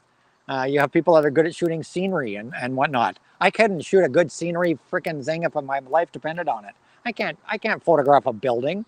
I can't even shoot men. Honestly, I can't shoot men, because men have different angles, their bodies, their muscular build, everything. I've been contracted to shoot male models a few times, and I don't think I'm very good at it. I was passable, but I don't know the male body. I know the female body. I know it very well. I worked in the strip club, blah, blah, blah, whatever. And so I think if you want to be a professional photographer, you really need to decide what sort of photographer you want to be. And I realized, with the help of friends and family, that my skill lay in shooting female models. And that's where I concentrated and I guess you could say honed my craft at. And I shot glamour, boudoir, and of course nude. A lot of nude. Probably, I would say probably 30 to 40% of the material I shot was nude material. Another 30 to 40% was boudoir, which is lingerie, mostly lingerie type of seductive photography, and another 20-30% was glamour, straight up glamour photography. How did I learn technical stuff like lighting? I learned that in camera club in high school. I learned all that stuff in camera club in high school. And of course, once I started working in the business, I met other photographers. I worked with models. I used to go to what were called photographer workshops, where a model would be there and lots of photographers would go and work with the same model. And I learned from a lot of other photographers. I made a lot of photographer friends. I know quite a few photographers here in Toronto. I met quite a few photographers, and we tend to learn from each other. But certainly the basics of photography and lighting and all that stuff I learned when I was in high school in my camera club. Yeah, see, the food photographer, you could have a food photographer. There's people that photograph little tiny objects for product placement. That's another type of photography, where everything's all miniature. You're shooting products, you're shooting cosmetics, whatever, little tiny. That's a whole other world of photography again. But if you want to be a professional photographer, you really do need to specialize. It's like anything. It's like being a doctor. You need to specialize, because like I said, I know my skill at shooting women. I know the female body. I've seen every angle of the female body imaginable. I've seen every female body part more times than I care to admit. Not all models I shot were gorgeous. I'll just say that. But they were all gorgeous in their own way. How about that? I'll just say they were all gorgeous in their own way. But obviously, I never shied away from a modeling job. You pay to shoot. If you pay me to shoot you, I'll shoot you. You know, like shoot meaning photograph you. You know, people can take that the wrong way here on YouTube. But yeah, I started. I did it as a hobby through the early '90s, and then honing my craft. And around late '90s, I started doing it professionally, and I did it for a few years. But then I met my second ex-wife because I divorced my stripper ex in 1994. We just grew apart. There was nothing really wrong. I mean, I know she cheated on me, but then again, she brought girls home and we had threesomes. So, so you know, I couldn't really get mad at her for cheating on me when she would bring girls home for me to have some extracurricular activities with. Let's just say that. So yeah, no, we just grew apart. I got tired of the stripper life. I was working after the private detective business, and before the photography, I worked as a telecommunications specialist, installing telephone systems for businesses and IT systems. That's right, telephone systems and IT systems, and I did that for a good 5 years or so. Um, I worked for a couple different companies in Toronto here doing telephone and IT. But it was a tough life because I was working, 7 in the morning till, day job, 9 to 5 kind of thing. And my ex was working in the strip clubs in the nights and until, 1, 2 o'clock in the morning. So we became ships passing in the night. Um, I would go to work. I would come home from work and she'd be leaving for work because I'd be coming home around 5 or 6 and she'd be leaving around 5 or 6 to go to work in the strip club. And I'd be asleep when she came home from the strip club and and then she'd go to, I'd be asleep when she came home and she'd be asleep when I went up and went off work. We literally became ships passing in the night. And she really didn't want to I wanted to buy a house. We were living in an apartment. I wanted to buy a house, have kids, all that jazz. And we just decided that I woke up one day and said, I'm not having this. She really didn't want to stop doing the stripping. When I left my ex-wife, and I would just woke up one day and I had some friends help me and I just moved out. I warned her that I was leaving. I'd gone to Victoria, BC for 6 months to get my head together, stayed with my parents and did some construction and stuff around their house that they were doing. Helped with some construction, painted their whole house, did a whole bunch of work there. Stayed in Victoria for about 6 months, lived in Victoria for 6 months. Came back and decided it was time to leave my ex. Because she wanted to continue living the stripper life and she was addicted to the money. And when I left her, she was worth easily $250,000 easy or more. She had banked in her own personal account close to $250,000. So she was well set up. She walked away with a lot more money than I ever did, that's for sure. I walked away with my furniture pretty much and a job and bills. So yeah, 99 I got into. So when I left her, I got into the photography. I was very busy at it for a while. And then I met my second ex. Um, and my second ex, we got married in 2002. She actually moved in as a roommate. I had a spare room in my condo, which I rented out to various people. And she came in as one of the roommates. She was a roommate for about a year. And we fell for each other and whatnot and got married. And then hence had my daughter. But when I met her, when we got serious, I was working as a photographer at that time and had a studio in downtown Toronto. At that point, I had a studio in downtown Toronto. And when we got married, she couldn't handle my photography at all. She couldn't handle it. She couldn't deal with me shooting models. So I gave it up. I hung up the camera. Out of respect for her, I hung up the camera. and hung it up for about, well, from 2002 to 2009. I hung up the camera because I wanted to concentrate on my marriage and having my daughter. And I got a job at Bass Pro Shops here in Toronto, who had just opened. They opened in 2004, and they immediately hired me on as the head of their marine department, of the boat department, because of my past history of having boats all my lifetime, because I actually have a boat now. It's up north in Stony Lake. It's a 17-foot Bayliner with a 110 Mercury outboard motor on it. I'll be going up there in a couple of weeks to get it going for the summer, and I tend to go up there on the weekends. I have a marina that keeps it free of charge for me, because I have a friend that owns a marina there. So I keep the boat at the marina free of charge. And I go up there on the weekends and putter around on my boat through the Rideau Canal system and the Trent Severn system and Stony Lake and whatnot. And I just bomb around in my boat. But yeah, all my lifetime with the boats, and of course, my piloting license, when I applied for a job at Bass Pro Shops, they immediately hired me on as head of the marine department for Bass Pro Shops here in Toronto, to run the marine department because of my history of marine. So you guys are learning lots about me. I hope you guys are still entertained an hour and 40 minutes later. I hope you guys are still entertained. We'll have a chat if people want to come up, maybe around 4 o'clock my time in 20 more minutes. Maybe if you guys want to come up, we can have some people on camera and we can have a little chat. If you guys are up for that, let me know in the comments below. But I'll keep talking about, I hope you guys are enjoying this, me babbling on about my lifetime, because people only know AGK and his music and his Funkos and I don't think that the music and the Funkos, there's more to me than music and Funkos and anime figurines and whatnot. A lot more to me than that. So yeah, I worked at Bass Pro Shops for the next 7 years in the marine department while my daughter was born. And I can remember when my daughter was born, I was called Mr. Pink. Like in the 80s, people thought I was Weird Al Yankovic.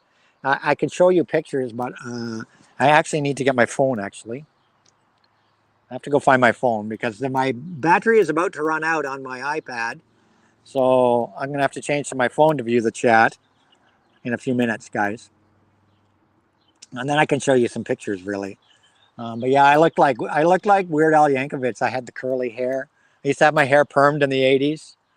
And I had the glasses like Weird Al had. People thought I was Weird Al. But later years, people mistake me for, what's his face? Mr. Pink from Reservoir Dogs. A lot of people think I look exactly like him. And when I worked for Bass Pro Shops, my nickname with the employees at Bass Pro Shops was Mr. Pink. They didn't go by Anthony, it was Mr. Pink. I was Mr. Pink because I looked like the guy that plays Mr. Pink in Reservoir Dogs. Somebody help me with the name in the chat below. Tip of my tongue. The guy that played Mr. Pink in Reservoir Dogs. He was also in that TV series about the mafia guys, The Sopranos. He was in Sopranos. He was in Sopranos, and he was Mr. Pink in Reservoir Dogs. Quick, guys, what's the name of that guy? What's the name of that guy? But people thought I was him. They say I sound like him. I look like him. So, Steve Buscemi, there you go. Thank you. That's right. People think I look like Steve Buscemi. So I was Mr. Pink at Bass Pro. And people in the mall, because Bass Pro is attached to a big mall, I'd go out in the mall for my lunchtime. I'd go to the food court and get food for lunch. And people would come up to me in the shopping mall and ask me if I was Steve Buscemi, if I was the guy that played in that movie. Like, are you doing that? No, I'm not. I should have just said yeah inside Steve Buscemi's name. I should have. I really should have. I should have said yeah. I'm Steve Buscemi. But yeah, so I worked at Bass Pro Shops doing that. And then when my marriage went to hell, second marriage went to hell, a year after my gorgeous daughter was born. And it went to hell because my ex couldn't handle my anxiety. She didn't know how to live with somebody that suffers from chronic anxiety. And my chronic anxiety actually happened because I got paralysis. I was paralyzed in 1999, 1999, on my right after my 50th birthday. My 50th birthday present was to be paralyzed. Or was 40th birthday present. I'm not that old yet. Damn it. My 40th birthday present was paralysis. Thank you very much. I got what Justin Bieber had last year. I got Ramsay Hunt syndrome, which is shingles. I got shingles in the ear. I got a case of shingles, and people don't know what shingles are. Shingles are chicken pox after you've had chicken pox. People think, oh, you can only get chicken pox once in your lifetime. No, you can't. You get chicken pox. The first time you get chicken pox, you have chicken pox. All times after that, it's shingles. Shingles is from the same virus that makes chicken pox. So I got shingles. It attacked in my ear and it attacked my seventh facial nerve, which paralyzed which side of my face now? I can't remember. This side? This side. One side of my face was paralyzed, literally paralyzed. My eyeball was literally falling out of my face, and I had to use an eye patch to hold my eyeball in my face, because the only thing that keeps your eyeball in your face, people, are your eyelids and the optic nerve on the back. There's one little nerve thing, one little strand that hangs off the back of your eyeball, but that's not what holds your eyeball in your head. What holds the eyeball in your head are your eyelids. It just sits there in the socket, and your eyelids, the muscles in your eyelids. So when my face had paralysis, my eyeball was literally hanging out of my face. Literally hanging out of my face. So I was blessed to get over 95% of my paralysis return. A lot of people don't do so well. My corner of my mouth sloped down. All the wrinkles on my face literally disappeared. Like, you can literally draw a line down your face when you have this paralysis. And everything on this side of my forehead was smooth as a baby. And then the wrinkles on this side. This whole side of the face just drooped down. Liquid would dribble out of my mouth. I was a mess. And it took about 6 months to heal from that. But the trauma and that I went through recovering from that illness started my anxiety. The trauma that I dealt with started my anxiety attacks, my panic attacks. I went through so much trauma from that was the birth of my anxiety. Maybe I had anxiety before that and I never really knew it, but I had massive anxiety, and I've dealt with it for 23 years now. It's chronic anxiety now. So that was the birth of my anxiety. So there's another little tidbit for you. But yeah, my ex-wife couldn't deal with my anxiety attacks. She didn't know how to treat them. And then when the baby was born, she was worried that my anxiety attacks would cause danger to the child. But I'm completely harmless when I have an anxiety attack. You get shakes, you can't breathe, you think you're going to die, but you're not a violent person or anything like that. So, but she just didn't know how to deal with them. And I came home one day from work at Bass Pro. I came home and she was gone. The baby was gone. This is a year after. And I'd also been in a car wreck too. I also should say I had been in a car wreck as well. I'd been in a car wreck. The whole car was totaled. I was injured and I was off on leave. And I wasn't coming back from work. I was coming back from therapy for the car wreck. This whole arm went black and blue. I had a shoulder injury, and the whole arm went black and blue. Totaled the car. I was hit. I was hit sitting at a traffic light. I was rear-ended by a guy going 100 kilometers an hour.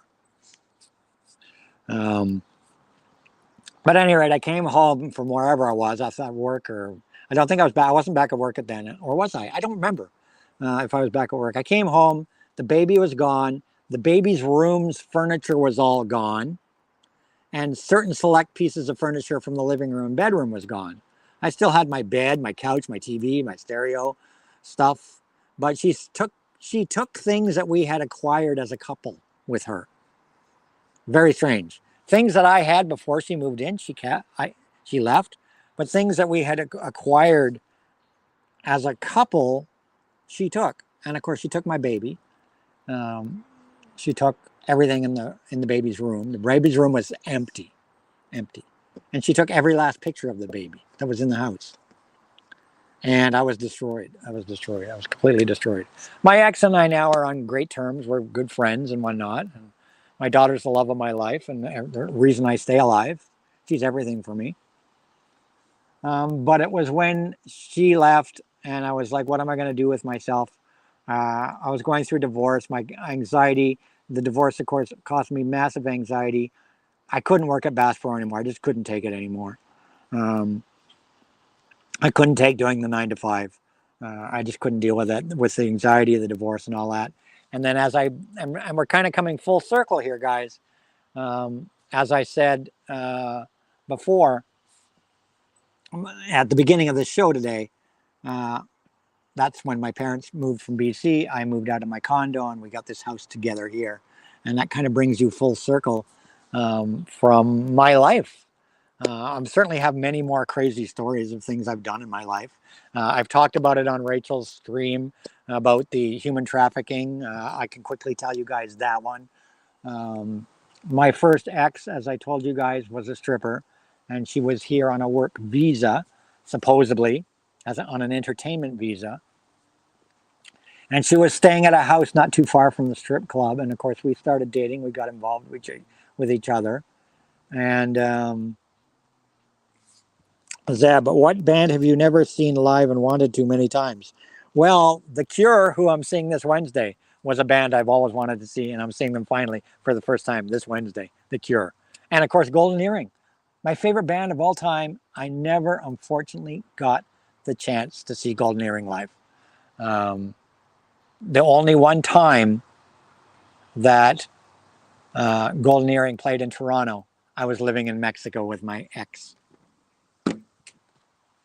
Such is life. And that kind of brings us back to what I was saying about my first ex. She was staying in a house not too far from the strip club. And as we got to know each other, I found some strange things I learned some strange things about the place she was living. There's some red flags. And I was working at the DJ, and of course, a fellow would pick her up. We were just at the dating stage at this point. A fellow would pick her up every night and drive her back to, like a driver would drive her back to the house where she was staying. And she would tell me things about how there were other girls living in the house. There were other girls living in the house, and there were red flags. So the guy that lived in the house approached me because I was a DJ at the strip club. He approached me and said, I know you work here. Could you do me a favor? I have a number of girls staying in this house that are dancers here. They all share a house. Could you would you be able to drive them to work and drive them back for me? And I will pay you if you will drive them to work and back for me. And you make some extra cash outside of your DJ duty. You can make some extra cash. So I'm like, sure, okay, why not? And so when I got to the house, all these girls were from Mexico, which was where my ex was from, all on entertainment visas. And I thought it very, very, very strange. And I started talking to the girls and realized that these girls weren't going anywhere. They would go to work, they would come back. He would take all their money. He would feed them. He would provide them their clothing. And you know what that's called, guys? It's called human trafficking. So right away, I was like, this ain't fucking right. I was in love with the two of us were very, very much in love. There's no question of it at that time. And I talked to her and I go, this is all wrong. This is all wrong. This needs to end. This needs to end. So I contacted the authorities because I knew that there was something. the thing that made me contact the authorities, actually, the straw that tipped the camel's back, as they say, that made me contact the authorities was a friend of my ex-wife was coming here to Canada from Mexico to live in this house, and etc. etc. This fellow was bringing another girl to this house on an entertainment quote visa. The problem is she never showed up, and she was never seen again in Mexico. Her parents didn't know where she was, and she never arrived in this house. To this day, I do not know what happened to this girl. It's very, very scary. I don't want to think about what happened to her. She disappeared. And it was when my ex told me that, I don't know what's happened to Cecilia. I don't know what's happened to Cecilia. She left for Canada. She hasn't contacted her parents. She didn't come here. What has happened? What has happened? So it was at that point that I went to the authorities. And the authorities questioned me. I told them everything I knew. They in turn contacted the RCMP. Good old RCMP again. Anthony's third run-in with the RCMP. The good old RCMP, I talked to the RCMP and they said that they were aware of this fellow's, and they were currently investigating this fellow for human trafficking. And the RCMP kindly asked me to continue working in the situation I was in. They asked me if I felt safe, if I was in any danger. I said, no, no, no. He trusts me. I'm dating one of the girls. I love her dearly. I feel totally fine. And so the RCMP said, would you mind just continuing to work for these people and log everything? Keep a diary. Let us know. Anything you know, names, phone numbers, anything you can get from us, any information you can find, please note it. Because we are trying to bring these people to justice. We're building a case against them. So I was in there, and of course I had previous, private detective. I still have my private detective license. I still had, previous credentials. So I said, yeah, okay, sure, whatever. And then my ex and I eloped, and we got married. And he wasn't having that. He wasn't having that. I just took one of his meal tickets away from him because we eloped, got married, and I said to him, and I told the RCMP and this and that, she's going to come live with me now. I don't want her involved in this situation. Here's the log. Here's everything I know so far about these people. I had notes and stuff that I'd written, places, names of people, other associates of his name, so on, license plate numbers of the cars that were coming. I had all this stuff. I gave it to the RCMP. And I went to him and I said, I'm out of this, man. I'm out of this. Sorry, but she and I just eloped and we're going to start life together. Bye. And he's like, fuck you are. And he flipped out, and I got in the car and took off. He sent some goons to my parents' house because he knew my address. He sent some goons to my parents' house, basically probably hitman or whatever. And of course, I wasn't there. We took off and we drove up north and I stayed at a little cabin for a couple of weeks just because, told the RCMP what was going on, told my parents what was going on, told the RCMP what was going on. And he sent goons after us. And at that point, my ex, who was here on an entertainment visa, needed to go back to Mexico because I was she was now married to me. I needed to apply for her to become a landed immigrant in Canada. And in the process, she had to stay in her country. And because of this whole situation with the RCMP going after these guys, I said, okay, that's it. We're going to Mexico. So I went and I lived in Mexico for a few months with my ex. I lived in Acapulco, Mexico for a few months. While the authorities did whatever they were doing. We just basically hid out in Mexico and also waited there for her to get her landed immigrant status. And he sent goons to Mexico, and he himself came to Mexico personally looking for her. He and some goons came to Mexico personally looking for her. I got through the wind. People in Toronto contacted me and go, Anthony, he's coming for you. He's left. He's left. He's left. He was out of Montreal. He's left Montreal with a couple of guys. He's coming to Mexico. He's looking for you. And so we talked to Mexican authorities down there, and I talked to family about that. We talked to her family about the situation that was going on. And he got to Mexico, and all I know is he was never seen again. Take what you want. Take what you will from that. That's all I know. He showed up in Mexico with his goons and was never seen again. And RCMP didn't care to comment. Nobody told me, filled me in as to whatever happened to these guys. And that's the end of that story.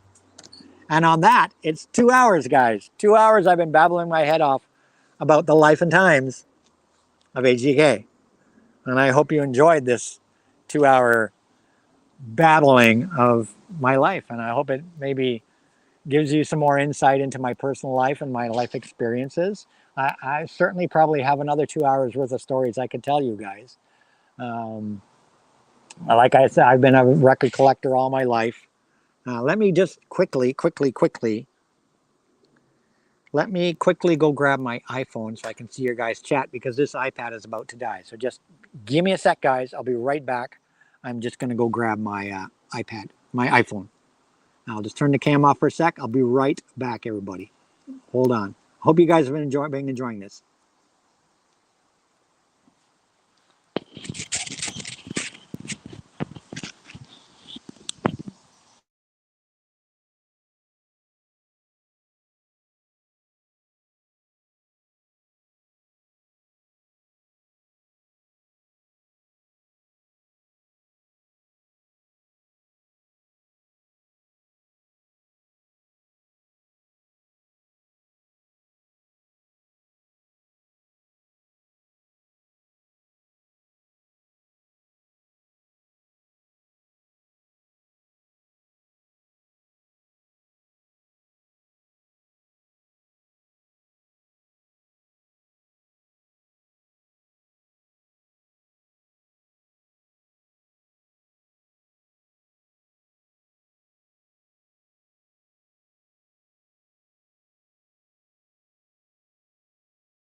And I'm back. Can everybody hear me okay? Please let me know if you can hear my mic okay.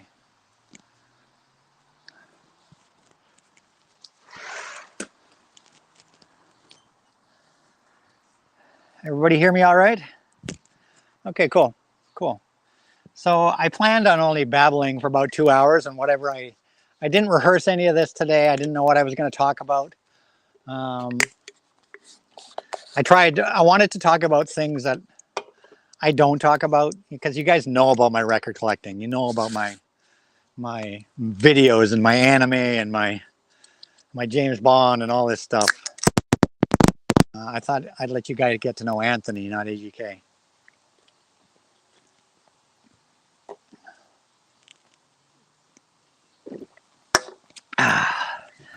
But certainly any questions?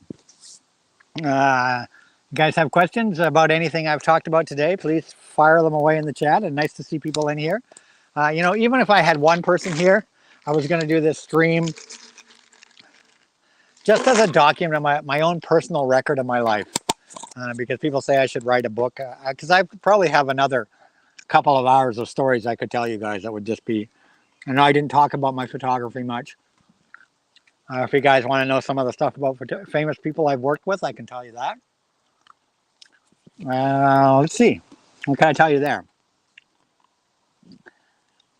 Famous models. You want to know about some famous models? I've worked with Playboy bunnies, Playboy centerfolds.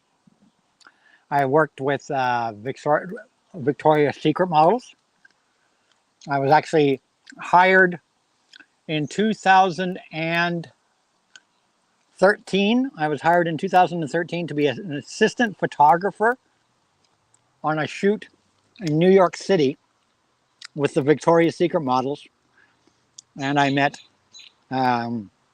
Adriana Lima, if anybody knows who Adriana Lima is.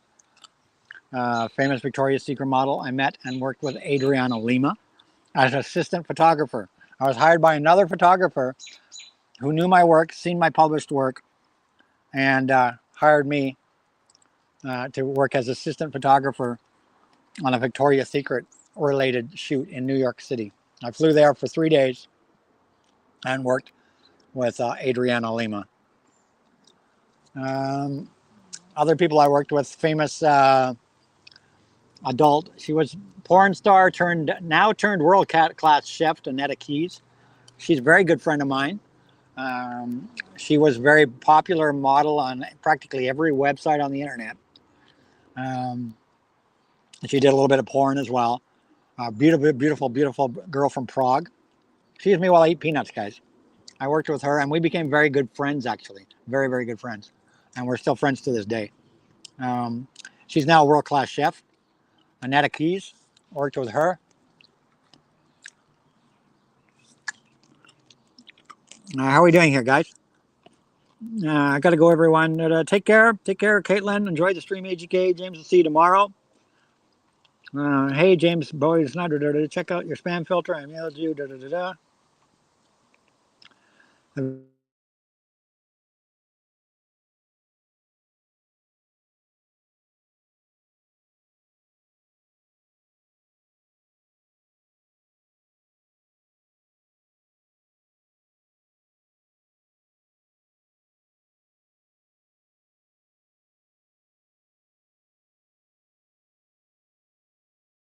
Very many questions, guys.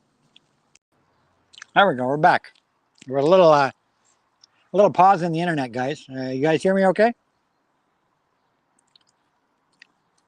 You guys hear me okay? How did I discover the Cure? I don't know. What's the first Cure song I remember? Friday I'm in Love. That's the first Cure song I really got into, was Friday I'm in Love, actually, from a Wish. I really wasn't into the Cure much in the 80s. I kind of discovered the Cure in the 90s, or late 80s, I guess. Friday I'm in Love, Just Like Heaven. Disintegration era probably is when I discovered the Cure, but I really didn't hear Disintegration until early 90s. I discovered the Cure in the 90s, really, when Wish came out. That was kind of my big introduction to the Cure. And then I went back, obviously, and into their back history.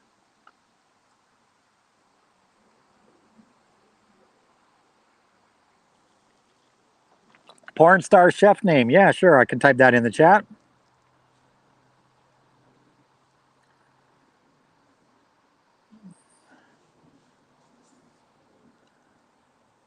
There you go.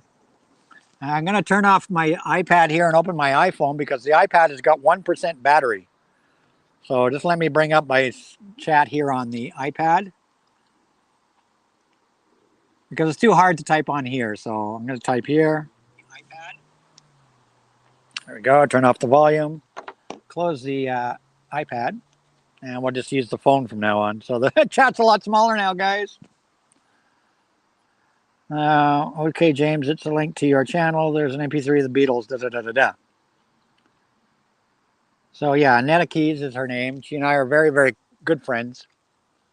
She lives in Prague, Czech Republic.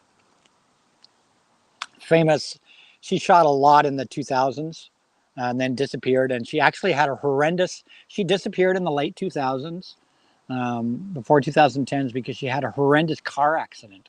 She was involved in a horrendous car accident and amazingly barely lived to tell about it.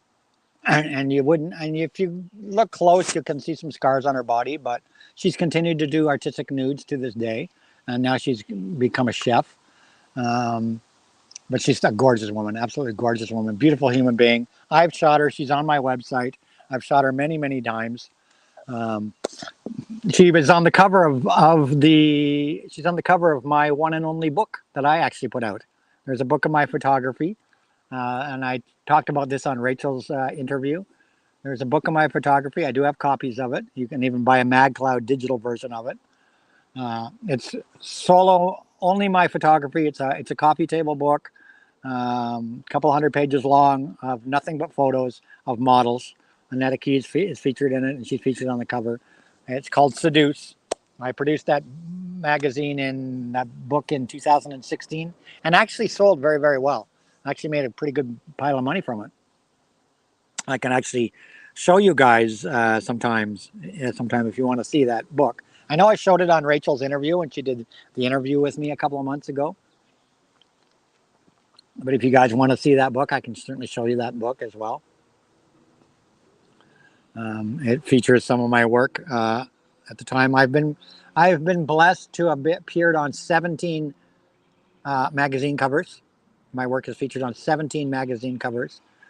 My work has been featured in Maxim magazine. My work has been featured on the Playboy Cyber Club, not on the Playboy magazine, the Playboy Cyber Club, or Playboy whatever they call Playboy website now. My work has appeared in the Playboy Cyber Club, the Maxim magazine, Snap Matter magazine, Browse magazine. Of course, FXM contracted me. I was um, not an in-house, but I was their Canada. I was their photographer for Canada. So any Canadian models that wanted to get in FXM magazine would contact me to be shot. I would shoot models exclusively for FXM magazine, which was a U.S. magazine out of Florida. Which actually he hung up the magazine around the pandemic. He hung up the magazine. But I was featured on 17 magazine covers. So I'm blessed. I've shot tens of thousands of photos. I don't even know how many photos of women I've shot. I've shot probably 1,000 models easy. that's a lot of that's a lot of boobs and a lot of kitty cats. I've shot everything, guys. I have shot everything that you can imagine. Yes, there's been pornographic shoots, I guess you could say. Whatever they pay me to shoot, I shoot. It's as simple as that. Um, not that there's been that much. I don't obviously didn't go after that, but people approach me and they pay me the right money. I'll shoot. I'll photograph what they want me to photograph. Whatever it is, whatever it is. But mostly just nudes and whatnot, artistic nudes, not really badass nudes. Like that's not my cup of tea. Though I have been, obviously contracted privately to do shoots for people, and I've had couples come to me. That's right. I've had couples come to me and say, Anthony, I've had models come to me with their husband and say, Anthony, can you shoot us, please? We'd like some photographs for our personal collection. So I've done that. Yeah, it's been an interesting life, guys. It's been an interesting life. What can I say? Whatever the work was he did the job well enough to be widely published. Yeah, and it obviously, you know, obviously all the records. People think that I'm well off and this and that because they see my man cave of all my shit, um, of all my videos and my anime figurines and my Funkos and my CDs and all that stuff I have in my man cave. Think I'm well to do, and I'm actually far from well to do. All that shit. I'm blessed to have had jobs that I've been able to afford those things. But if I can impart any advice on you people, don't fall down my rabbit hole. Honestly, don't fall down my rabbit hole. That's the number one piece of advice I can give everybody out there. Don't fall down my rabbit hole. Yeah, it's you guys see it on camera, you think it's all really cool. Well, now I have to dispose of this. I have to sell this house in a year. This house is too big for me anymore. What am I going to do in this house? In another year, I've got enough money to keep me going for another year. But in about a year from now, I'm not going to be able to afford to live in this house anymore. I'm just not going to be able to afford the mortgages and everything. And I only kept this house for the sake of my daughter so that she can finish high school. She graduates next year. Her high school is 2 minutes from this house. I don't need this house after that. But if I can impart any advice on you guys, don't fall down my rabbit hole. Now, you guys think my collection is cool, all my figurines, all my shit is cool. I now have to get rid of a lot of that shit, which is going to be a nightmare to do. And all that shit is nice to have, but it's also left me with zero money, hardly any money in the bank. Some people save all their life for retirement. I spent all my money. And I enjoyed my life day by day, which is great in some respects, but it's also bad when you get to the later part of your life. I chose to enjoy my money at the time rather than saving for the future. So don't fall down my rabbit hole, because I don't know where the next few years of my life are going to be. I honestly don't know. I don't know how I'm going to. I know when I sell this house and stuff, I'll probably be pretty good. I'll be pretty well set. This house will go for good money. And I'll buy a smaller place. But if there's any advice I can impart, my man cave may be cool, but it's got its ups and its downs, big time. The downs is I really have no savings because I spent it all on everything that's in my man cave, which really came to haunt me earlier this year. And I had to sort my shit out, to put it bluntly. I had to sort my stuff out because I was almost penniless a few months ago, and I've sorted things out. I'm good now. I've got my shit back together, but it was scary for a time being, and my health has not been good ever since I got COVID last summer. My health is. This month I have two different. I go for a CT scan on my lungs in a couple of weeks. I go for a walk test, a pulmonary function test. Also coming up, a walk test, and something else, because they don't know what the hell's wrong with me. I can't, I put on a nice face on YouTube, and people go, "Oh, Anthony, you seem healthy. You look like you can work just fine." That's fine because I'm sitting talking to you guys. As soon as I do anything that requires any sort of physical labor, 15 minutes, I'm done. I got to sit down. I'm out of breath. I can't talk. Darren, when I had you and Jason over a couple of weekends ago, when you guys dropped by my place to pick up your records, I was very out of breath. That little bit of time I spent with you guys in the basement, doing stuff, running around, really took a toll on me. That's how little it takes to wreck me. So I know I put on a pretty face. I put on the AGK face on cam, but my health is far from good.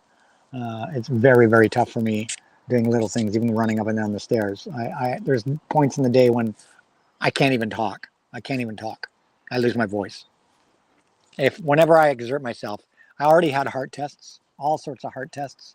They tested my heart every which way on Sunday, and it's fine. So now they tested my lungs. And it all started after COVID last summer. It all started right after I got the COVID. So, what else, guys? I've talked an extra 20 minutes here. What else? Let me look at the chat here. Sorry for if I bang the mic. I'm sorry, guys. I'm not used to wearing a mic. But yeah, I think a lot of people think of me from seeing me on Rachel's streams and other streams. And I kind of came on the stream today to let you guys know who the real Anthony is, not AGK, who Anthony is. That was the point of the stream. I thought I'd let you guys see Anthony's crazy life. And, because I talk all the time about my record. You guys can see it on James' stream and whatnot. When I go on James' stream and whatnot, I talk about, show my records and involvement in this and that and this and that. And I can leave that on those streams. Yes, my assistant was a cast member of Degrassi. Next Generation. She was a cast member. I knew most of the cast of Next Generation. You know, I met Drake and when he was Aubrey. I know just about everybody that worked on Degrassi because I met them from my assistant, who worked as a recurring character on that series. She was also my editor and my photo editor and makeup artist. My website is still there. If anybody wants to look at my work, and this is the only time I'll tell it to you, so jot it down, everybody. agkproductions.com. In fact, I'll put it in the chat. I will put it in the chat.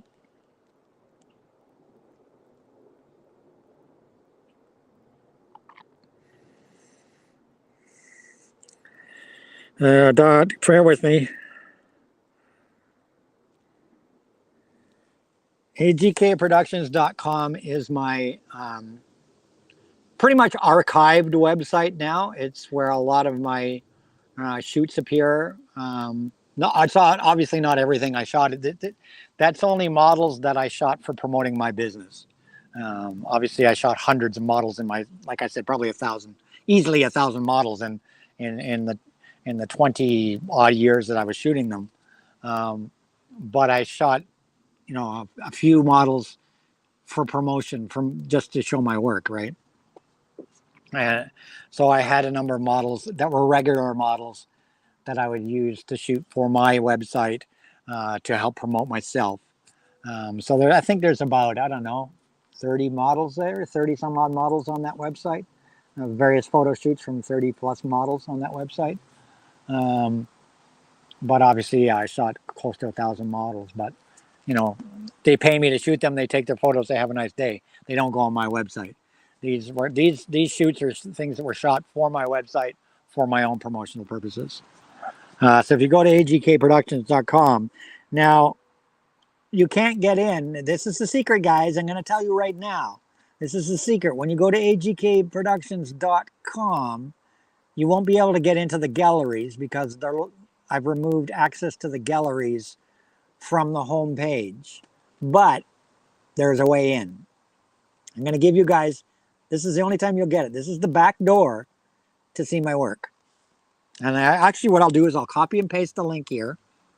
Because once you get in, you can then switch between the galleries of recent, past models, girl shoots, whatever, all the various shoots, as long as you guys are 18 plus. You can see the various shoots that were promotional that are now, they're locked off from the outside world, though. I'll give you the backdoor link to get in. This is the only time I'll give you guys the backdoor link. It'll be posted in the chat here. Anybody that wants to see my complete website as it still stands now, although some things might be missing from the website, this is the link. Let me bring it up. Give me a second, guys. And you can see some of my promotional work for my own site. Here's the link. Copy.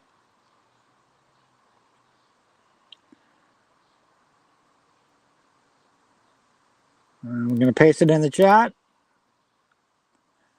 If you click on that link, you'll get inside my website. The sacred link, yes. If you click on that link, it'll take you inside the website. And once you're in there, you'll go to the first portfolio menu. There's multiple, you'll see tabs. You'll see buttons to click to go to, what does it say here? I don't remember. It's been so long since I'd been on there.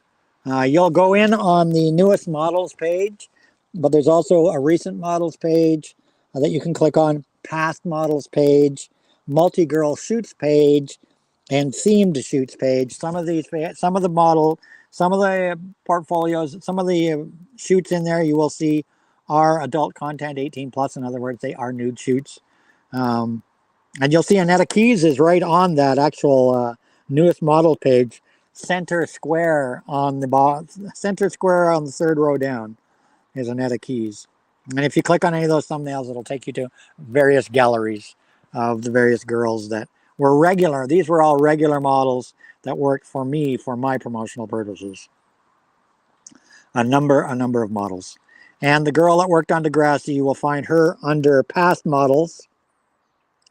Her name is Cheyenne. Where is it? Oh no, recent models. Sorry. If you go to the recent models tab, if you go to the recent models tab in the website, the girl there by the yellow school bus, her name is Cheyenne, and she worked on Degrassi. She was the recurring character on the TV show Degrassi. You'll see all her shoots in that page. So there's a number of pages that you guys can look at. The recent models page. I haven't updated this website since like 2019, just because, like I said, it's pretty much an archival site now. I'm semi-retired from photography. I only do custom shoots now by request from models. I do get requests from models to shoot them, or companies to shoot them, like I did with Maya's Cosmetics last year. I only do private shoots now for models when they request it, as I'm pretty much semi-retired, because physically I just can't. My current condition, I can't hold a camera, a 10-pound camera. I can't hold it up in front of my face for 8 hours a day. I can't hold it up for more than 20 minutes without running out of air. So there's the models page there. That's the one and only time you'll get the back door. I don't know how long I'll keep this site up. I keep it up because I still do get shoots. I still do get requests to do shoots. So I keep it for that reason. But one day I will close the site completely. When I'm completely done with photography, I will close the site for good. So enjoy the content while you can. You can see some of the magazine covers there under the magazine section, which is another part of the website, because you're right in the portfolio there. From the front page, you can get to my info. You can get to publications I've appeared in from the front page. So I hope you guys have been enjoying this stream, hearing me babble on about my life. It's something I felt I needed to do after, I guess Miley, bless her soul, rest in peace. My little pup inspired me kind of to do this stream because losing her on Wednesday has had me thinking about my life a lot the last few days. And though I probably could never write a book, maybe this stream is a document of, kind of a document of my life.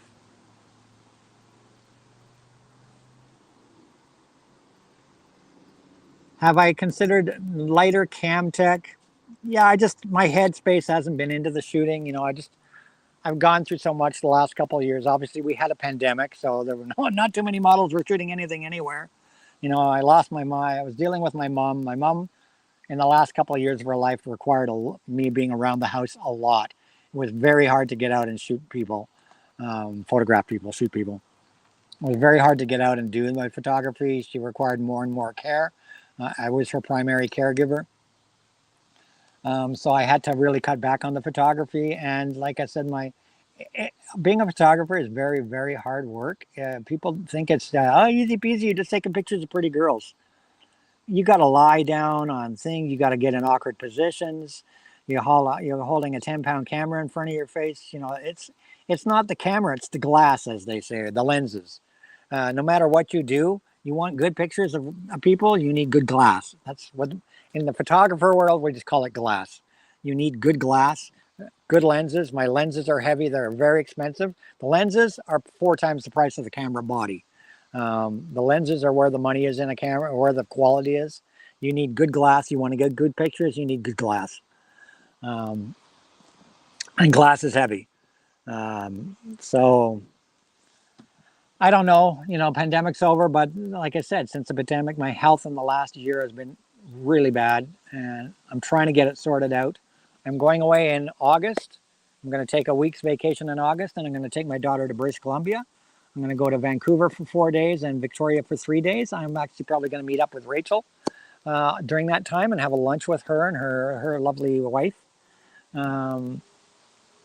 And I'm going to see some relatives, because the last remaining relatives in my family tree live in Victoria. So I'll probably drop in on them as well, who will meet my teenage daughter for the first time in their life.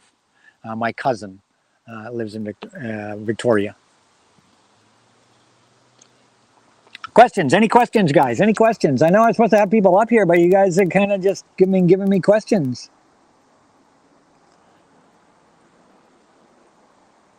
So I'm happy to answer questions. I hope you guys have enjoyed me babbling. This is very different than anything I've ever done. And I didn't know what I was going to do when I came on today. Uh, but I hope maybe you guys see me a little differently now than the AGK that you always see.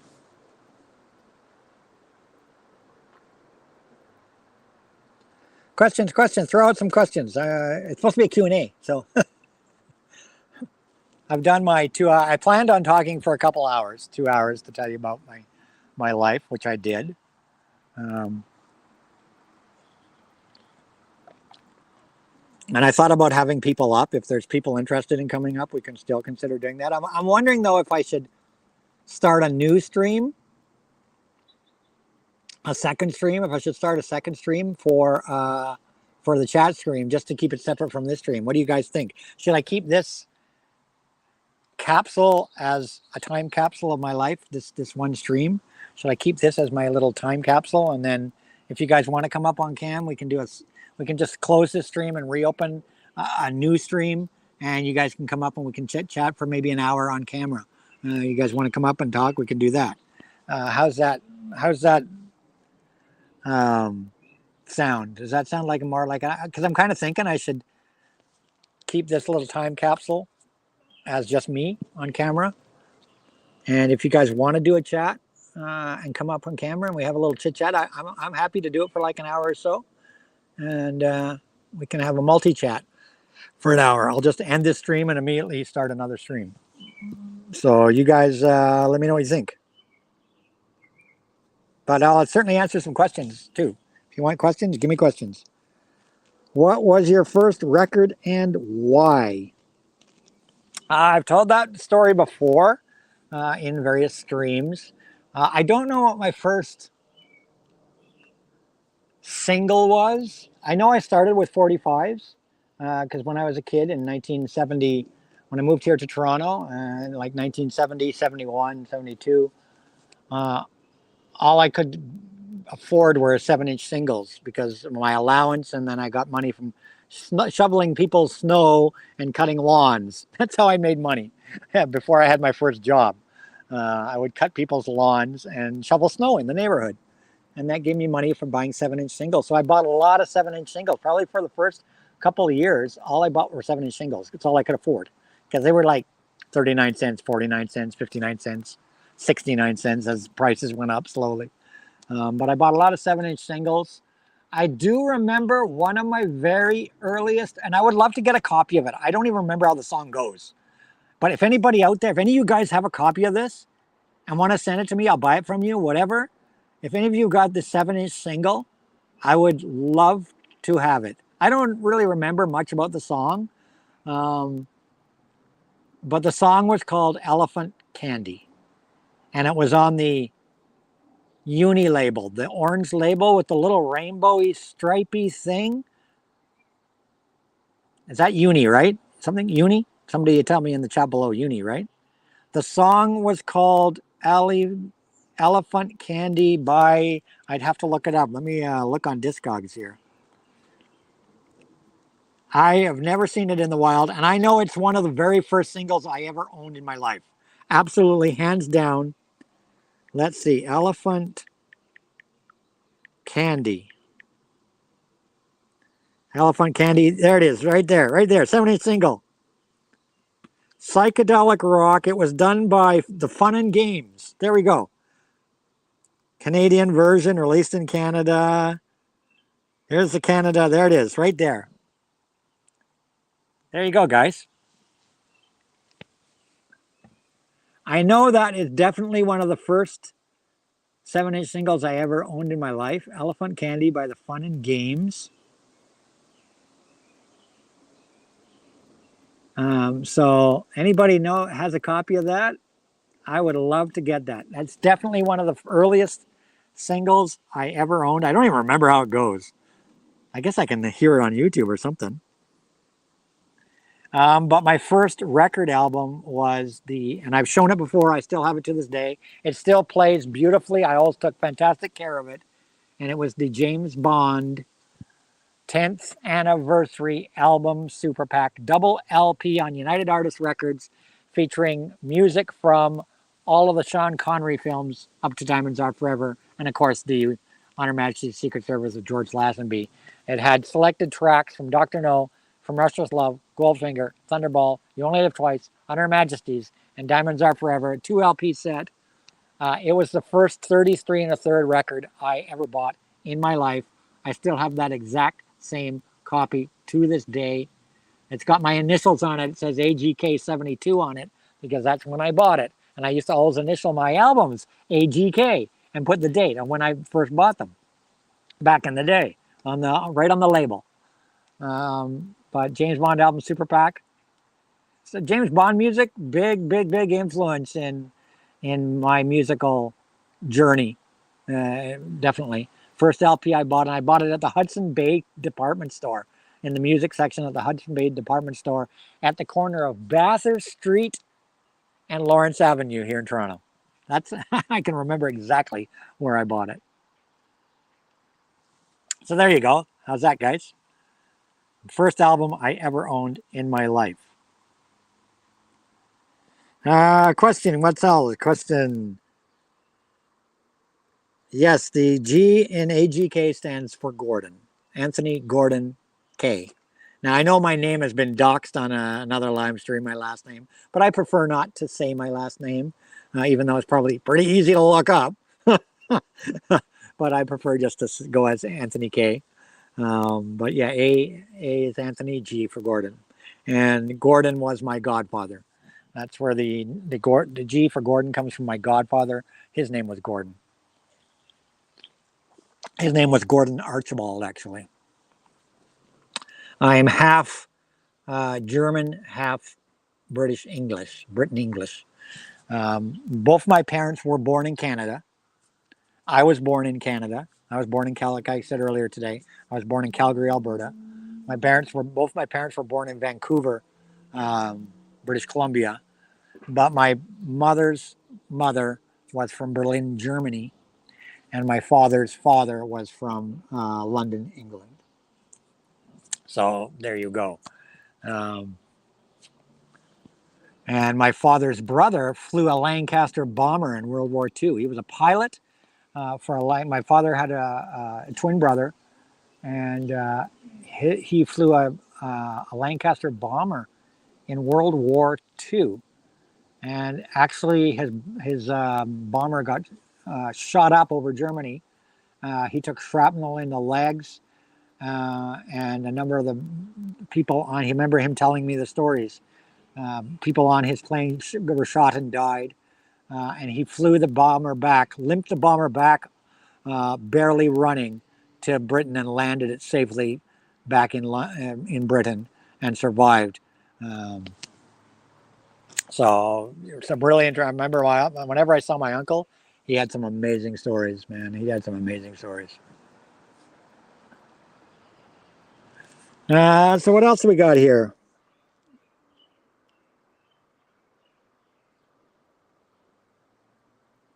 Yes, I agree, Jorgen. Yeah, I think I'll just make this video kind of a document of my life story. That's kind of why the name was The Life and Times of AGK. But I know, if people want to chat, I'd be happy. If there's guys interested, we will end the stream and I'll immediately start another one, and you guys can come up and we can chit chat for an hour or so. You guys let me know, but I'll just answer these last couple of questions. First record and why. How did you get into Degrassi? Well, I told you I got into Degrassi through my assistant, who was working on Degrassi at the time. What else is there?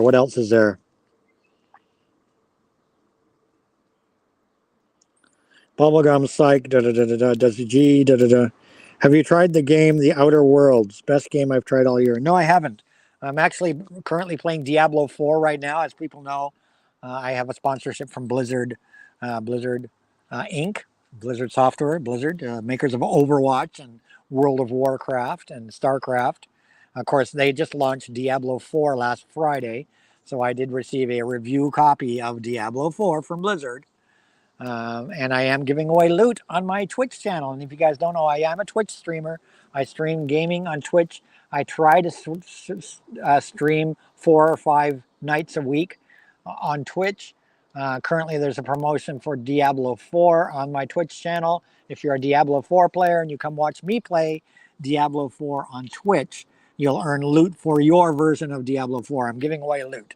This week I'm giving away loot for rogues and necromancers. If anybody knows anything about Diablo 4, I'm giving you guys giving away loot for rogues and necromancers for this week. I think next week it's for a couple of the other character builds. I'm playing as a sorceress on Diablo 4, so I'm very, very much into Diablo 4 right now. But I'm also playing Street Fighter 6. I got a review copy of Street Fighter 6. That game is absolutely fantastic, and I've fallen in the deep, deep hole of The Legend of Zelda Tears of the Kingdom. That is my #1 right now. I am big time. And of course, I'm playing Overwatch because I do have my commitments with playing Overwatch. And the season 5 of Overwatch starts this week coming. Brand new season of Overwatch starts this week. I'll be probably giving away loot for Overwatch too.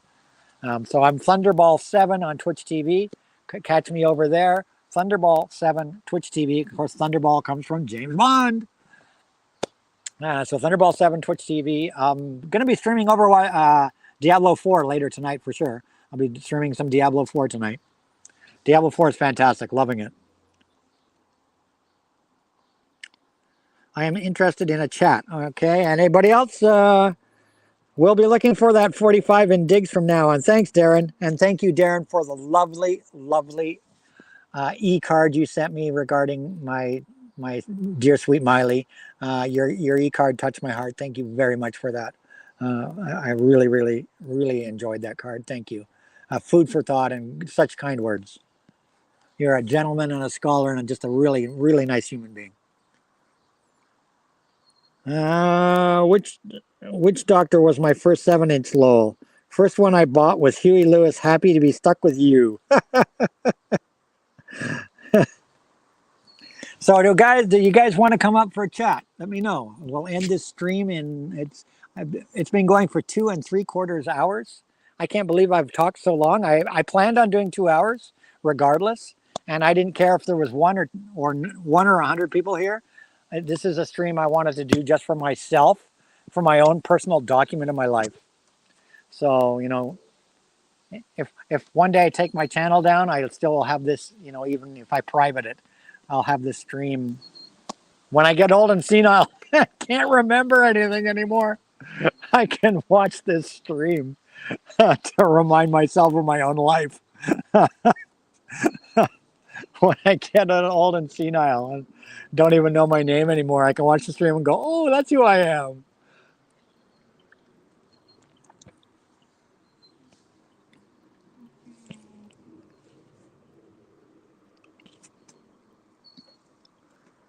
So how about, what do you think, guys? Should we end this stream and I'll immediately start another stream and we can just chit chat, because I think I've done my dash as far as this stream goes.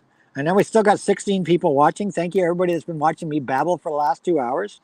I hope you guys enjoyed it and come back. I'm gonna immediately end this stream and start a new stream. And anybody that wants to come up, hopefully at least a couple of you guys come up. Jorgen, if you're still here, come on up. Zeb, whoever, James, want to come up. DJ, Darren, you want to come up? Come on up. And we'll just chat for maybe an hour. Not very long, maybe an hour. We'll just I won't keep that. I'm not going to keep that stream up. We'll just chit chat for an hour and that's it. If you guys are up for it, but let me have a show of hands. Let me show if a couple of you guys are going to come up, then I'll start another stream. Darren, you're going to come up. James is going to come up.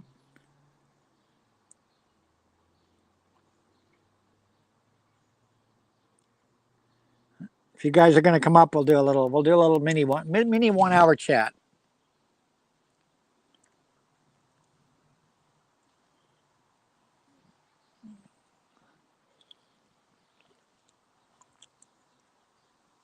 Press 1 for live chat.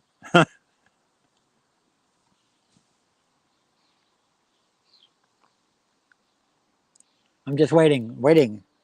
Waiting for confirmation that we got at least a couple of you guys are going to come out.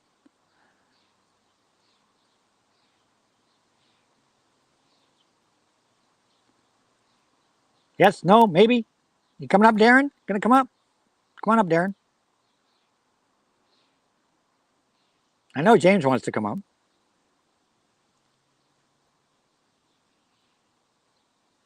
Not paying $1.99 per minute? What? $1.99 per minute for what?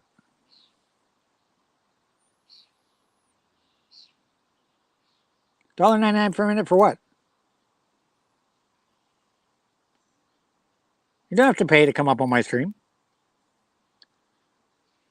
Okay, Jorgen's gonna come up. It's free. StreamYard's free, guys.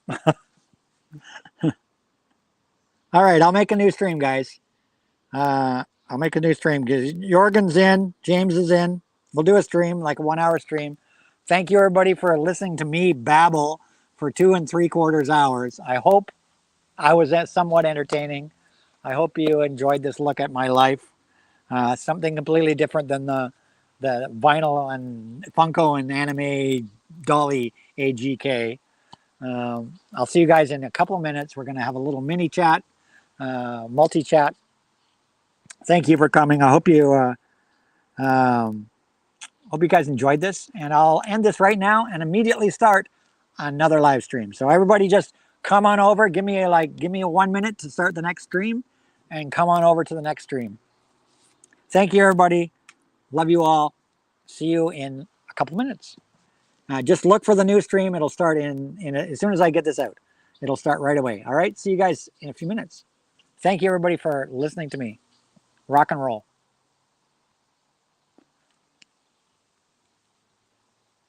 Rock and roll.